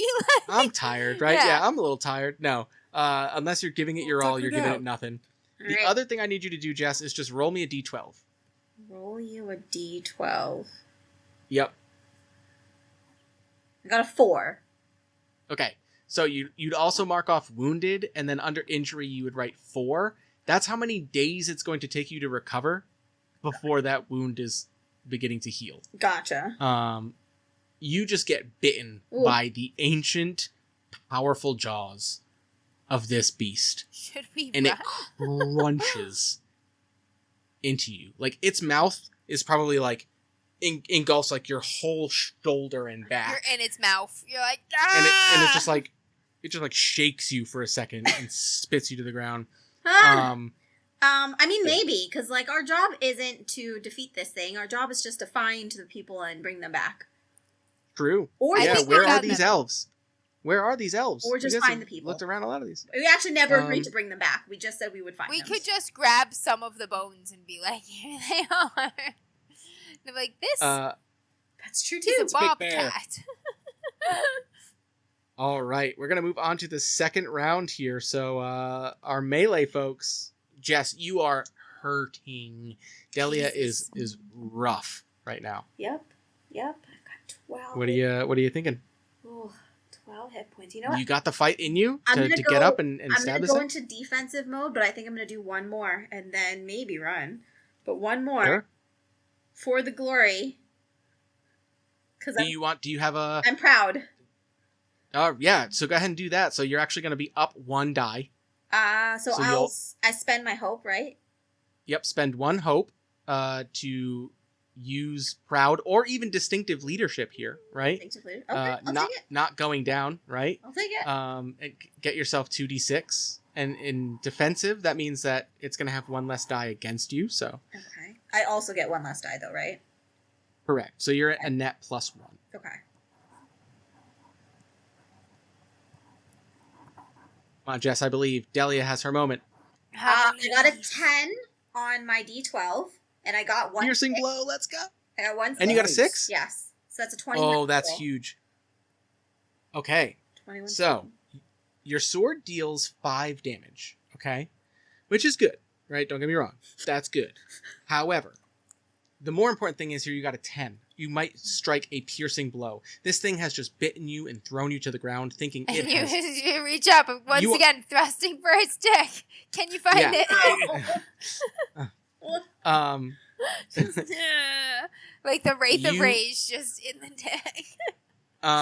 Goes right up it. You are going to... So it says here, if the creature... Nope, that's if it scores a piercing hit. Okay, so I'm going to spend another one of its hate. To get a bonus to this protection roll. Unfortunately, yeah. Technically, the rules say like if they have them, they will use them. You're supposed to go burn through them fast, right? So it's gonna have. And what is the injury rating of? Oh, the injury rating of your longsword is actually with the specialty and all of it. It's actually an 18. So let's see if I might miss this. Ooh, I got a 2 on the D12.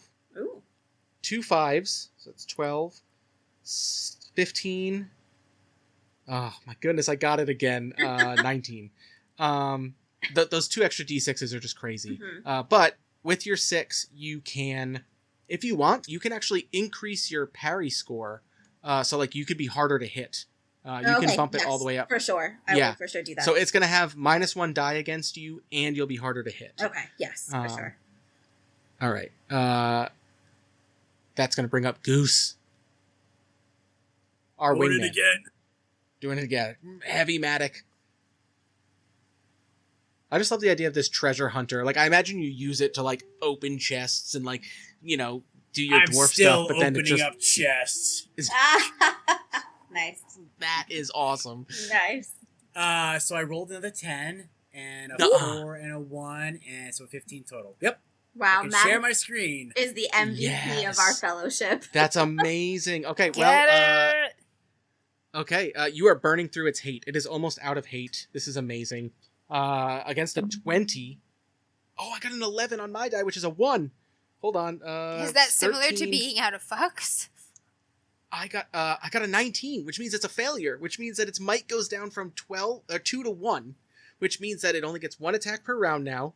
And you're 1 more piercing blow away from, no matter how much endurance this thing has, downright just killing it. So what is this? The second one, you've 2 in a row, just like absolutely buried this thing in this like you said, beast. like this is used for going to chest. So I'm like going like right into like probably like a little bit above the chest, like try like in the, like right above the sternum or something, like trying to like. Yeah, and like you feel it when you pull, right? You feel like rib bones like pulling and popping out of the sternum as you yank into this beast. It is just... I'm looking for treasure. Is it in here? Now, see, I had a plan for this. If they still had 2 attacks, if this beast still had 2 attacks, it was going to do a certain thing. But what I'm going to do is I'm actually going to spend its second to last hope here, or its second to last hate, to roar. It does a dreadful roar, striking fear in all player heroes in sight. Everyone needs to make a valor test against dread. Uh-oh. This is not going to go well for me. There's no way I roll another 12 and a 6. And what it is as you pull and pop those ribs out, it just, once again, roars like it did right in Fimbrethil's face, except this time it's like wet, gurgly, bloody. Like it actually like roars and like blood. It just like bleeds and spits into your face, Goose. Rene. So I think. So my weary is just for the D6s, right? Correct. Okay, thank you. Hurgling is a word. Hurgling. Oh my goodness. It's from a meme. How do you roll the Valor again? So for everyone, because you are a level 1 effectively, like you haven't really had time to level up, it's just a D12 and 1 D6. But if you want to use any of your distinctive features, you can absolutely use them to get bonus dice here. Like willful is probably a pretty good one. So I willful. So is that another D6 then? You'd get 2 D6 at the cost of a hope. How about proud or distinctive leadership? Probably not. Probably. I don't know. Can you? Does that make you less scared? Yeah. No, you're stout. You're stout-hearted. No, you're stout-hearted. Scared. I'm just stout-hearted. Yeah. Oh, stout-hearted. You're stout-hearted, so you're gonna roll. Don't forget, you roll 2d12 and keep the better. Yeah, I already did that, but because of my. I did Your roll weariness. a 6 and another 6, which doesn't succeed. So did everyone fail? Yeah. Yeah. All right, everyone takes 2 more points of shadow as this thing just fills you with dread. Luckily, I don't think I'm going to amass enough shadow on all of you to reach. No matter, even if you're burning through hope, I don't think you're going to get too miserable. So yeah, I mean, I'm thinking we get out of here, but I think maybe the Hobbit will have the killing blow. Maybe, right? Maybe. Let's hear. We have Fimbrethil and Remy taking their shots as this thing is just roaring at you. Can either of you put an arrow down its throat? Yeah, I'm gonna fucking try. Did you say no? Okay. I had like at the beginning of combat, so I could just do the roll. Yeah. I got a total of 5. Strong. With an 11. Oh no. Okay, so an Eye of Sauron. Yep. Okay. Roll me one more d12 while Amber, you tell me how Fimbrethil's shot I got goes. a 20. Ooh, it wasn't a Injury Hobbit. is 18. I don't know what that means. Did you did you what was your d12 roll? That's all I 10. did with piercing. No, that's It was good. a 10? That's Yeah, good. 10. Oh, yeah, it's still. A 10's not a 12 though. No, but a it's 10 is a 12. piercing hit. It is 10 or Oh. 12. So they could still- Do Or that. 12. So Fuck what yeah. is your So you what could is your still injury kill him. rating? Injury rating is 18. Okay, and he's out of hate, so I can only roll a d12 and 3d6. If this fails, it doesn't matter how many hit points it has Die. left, which Die. is still a good amount. 3 on the d12, 9. Yeah, plus 7 is 16. That's enough. You guys, That's my bookworm. this is why I Goose love pries its chest open with the matic, yeah. and I just fire one in the hole. Right in the Boom. heart. Yep. amazing. Ugh. Yeah, It's we get like the you slow hear the motion cracking shot, the ribs, right, and of I'm just like boom. right inside, and it's hurgling, right? It's hurgling. Gurgling, gurgling. And it's spitting off all this blood, and then all of a sudden this arrow just buries itself like into the opening that the matic has just pried open, Sorry. and it just hits a spot that Come here. nothing has ever pierced this thick hide Hell like this. yeah. As Fimbrethil, And the it's a great scholarly bow. elf, It's a big fucking bow. just big elven bow, just takes a second. Centuries of library work just Centuries of library. have led to this moment. You know how I It know this just- thing never worked with the public? Because it ran out of hate. Bitch. That was your weakness. You needed to see more people. You'd never run out of hate. It's like the Avengers. It's like, hey, it's time to get angry now. They hit a pizza in the reading lounge chair. I'm always hating people. Let it go. I love it. This thing still had over 40 endurance left. So, like, thinking of the fact that you guys deal like 7, 3, 4, right? Like, that was rounds of damage to deal with. I love the way that the combat works in this because, like, those piercing blows feel so epic, right?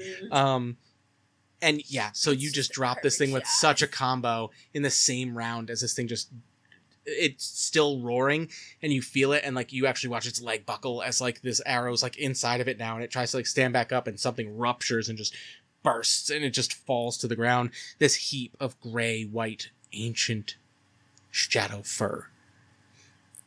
Just fucking slew the beast of Angvar, no big deal. Hell yeah, no big deal, dude. Right? Just blow on the edge of the bow. Best captain ever. Right. Aren't you guys? I was able to like supervise you guys while you did that. Just wait till you guys sell this. Am I right? You guys are gonna sell this back to the elves of Forlindon. You guys are gonna be the most epic people. We should definitely bring its head back. Oh hell yeah! They're gonna be bitches about it if we don't. Insane. By the way, we killed that thing. We don't believe you. You believe us? All right. Now. We drop a beast of Angmar shaped mic. Hell yeah. Let's just, I mean, we can wrap this up. I mean, you are in a room full of treasure, full of, I mean, if anybody, whoever has the best athletics, I would recommend just rolling it right now, because you find that there is a lot shining at the bottom of this cistern, this well. Ooh. Yeah. I got 2 athletics and a 16 target number. I've got 2. I feel like it should be our treasure hunker. Yeah. He has the lower TN with 2 athletics. It's the treasure hunker. So everybody knows dwarves love to swim. If anything, yeah. You know what though? All that I assume we have rope. Like, why wouldn't we? So we'll. What are you gonna do? Just tie me in. And yeah, like so we can pull you back up if like an anglerfish bites on, and then we can catch the anglerfish of Angmar too, and we'll be like, oh, drop that on the table. You know what? I don't know why I thought of this, right? Like, think of all 4 of you, right? Like, a hobbit swimming is just a hobbit in a lazy river, right? Like, that's what that is. An elf swimming is the most graceful dive you've ever seen. Not a single splash, like the best swimmer you've ever seen. Humans swim. It's practical. Dwarves just sink. Like, dwarves just walk in and just straight down. We're setting him down. Like, tie a rope to him. We're setting him down. We are rocks. He'll get there really That's fast. so funny. That's yeah. All right. Go ahead and roll athletics with. I'll give you a plus 1d6 because your friends are helping you. So 15 and 1 6. Perfect. You go down there as your friends are bagging as much coins and jewels and everything that they can find. Right. Life-changing amounts of coinage and metal. Real quick, Fimberthil, you do look at the shelves just out of, like, I can't not. Yeah, I don't want to. I'm not going to. This isn't my responsibility. What bothers you more? That you even looked, or that, unfortunately, every book and scroll here has rotted to the point of uselessness and has been lost to the world forever? Which bothers you more? It's that I bothered to look, because honestly, if they're all rotted to uselessness, that means that I can just put them in the dumpster. I don't have to recatalog them. Right, yeah, I don't have to sort them. I don't have to repair them. It saved you. You're actually like, fuck yeah. Okay, so I don't have to do anything here. My job is already done. You just like throw it on the ground. You're like, this feels so good. Yeah, it's actually the most cathartic thing. It explodes into dust. I'm like, I don't even need these. It's like, this is the best. I don't care about the gold. This is the best part I get to. All right, and so Goose down at the bottom. Down at the bottom, Goose. You do see a pile, like shining, shimmering, like, you know, you find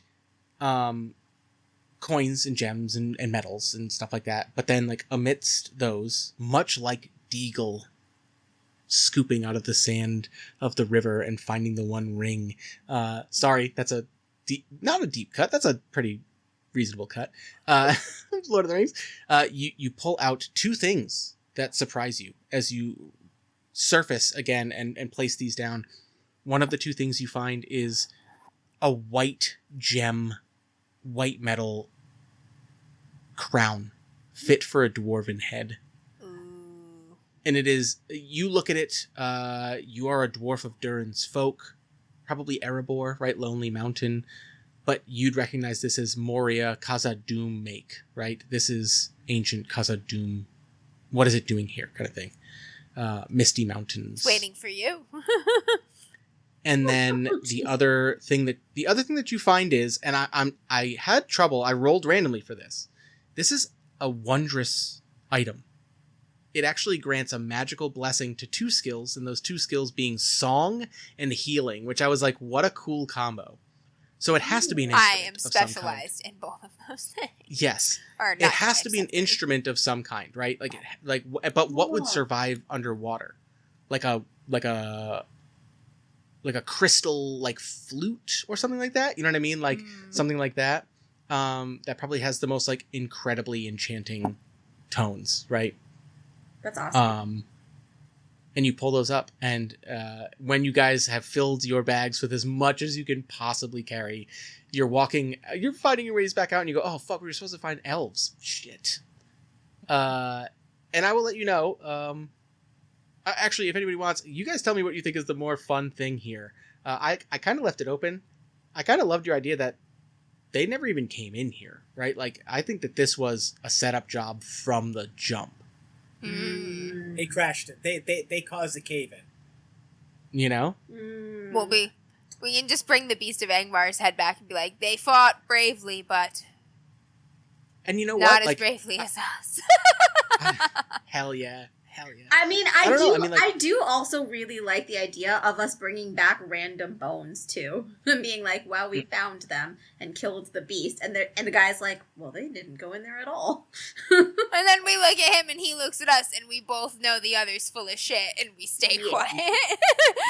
Oh yeah, right. Because like him admitting anything is having to admit that he lied, which puts power over him for all of you, which is really really rough.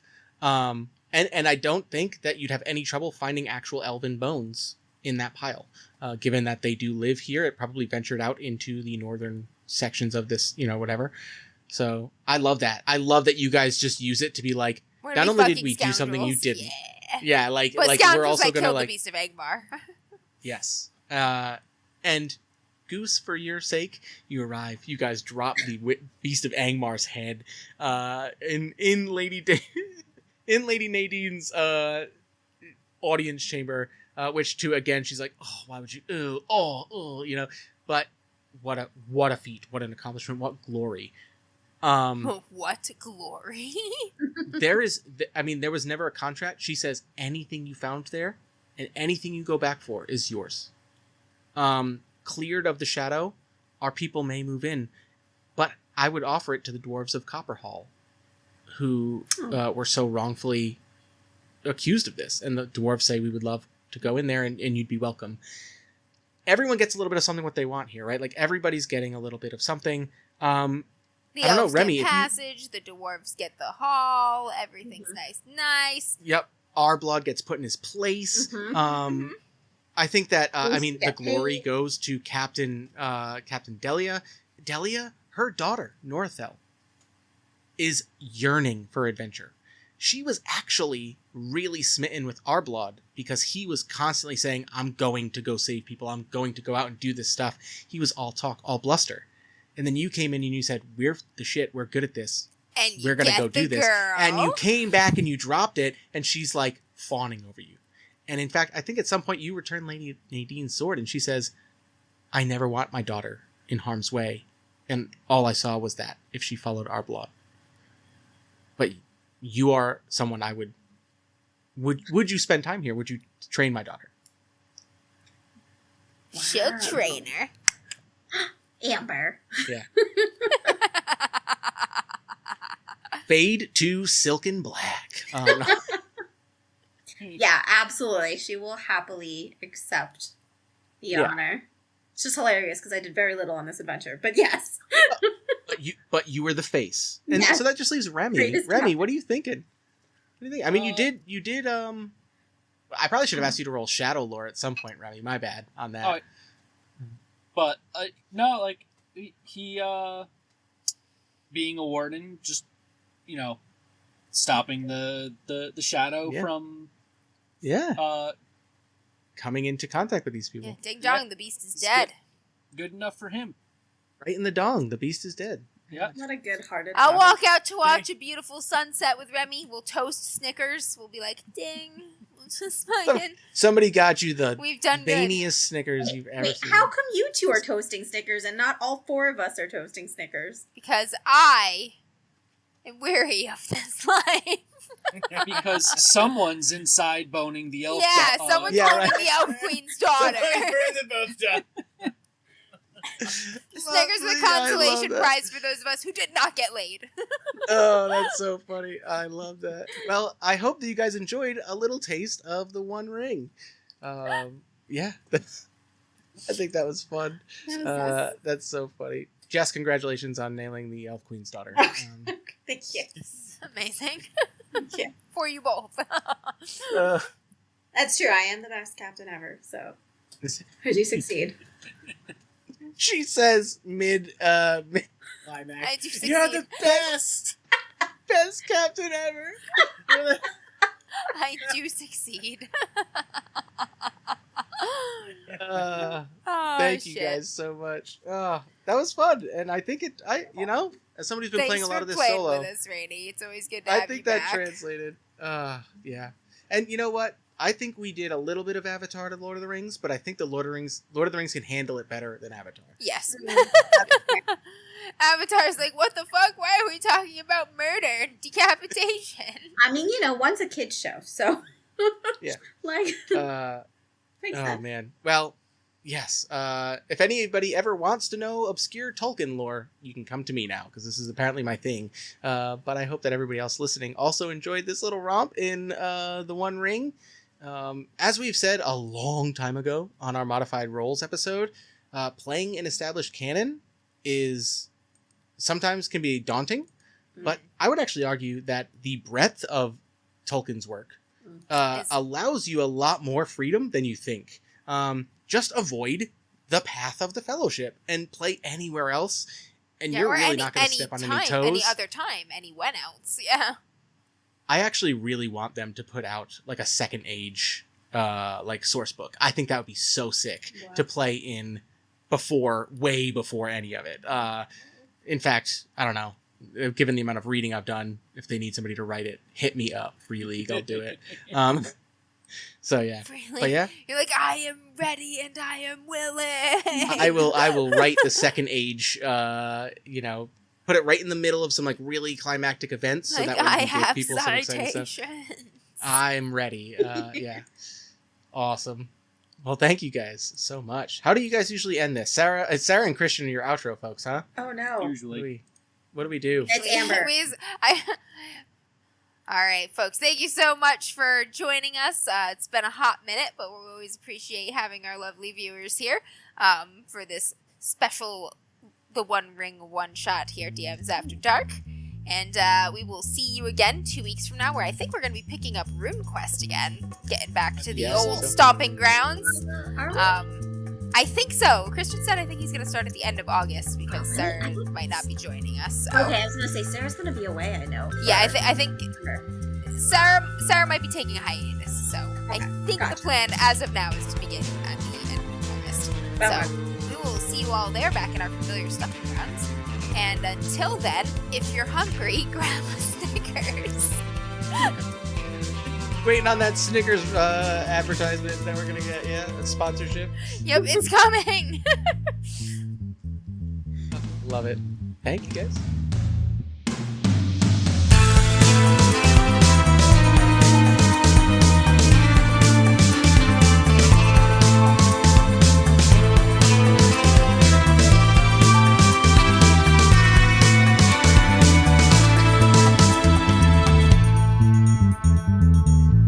Oh wait, I'm the one who has to stop it. My God, I forget this every. Yeah, I don't know what to do. Jess, this is all you.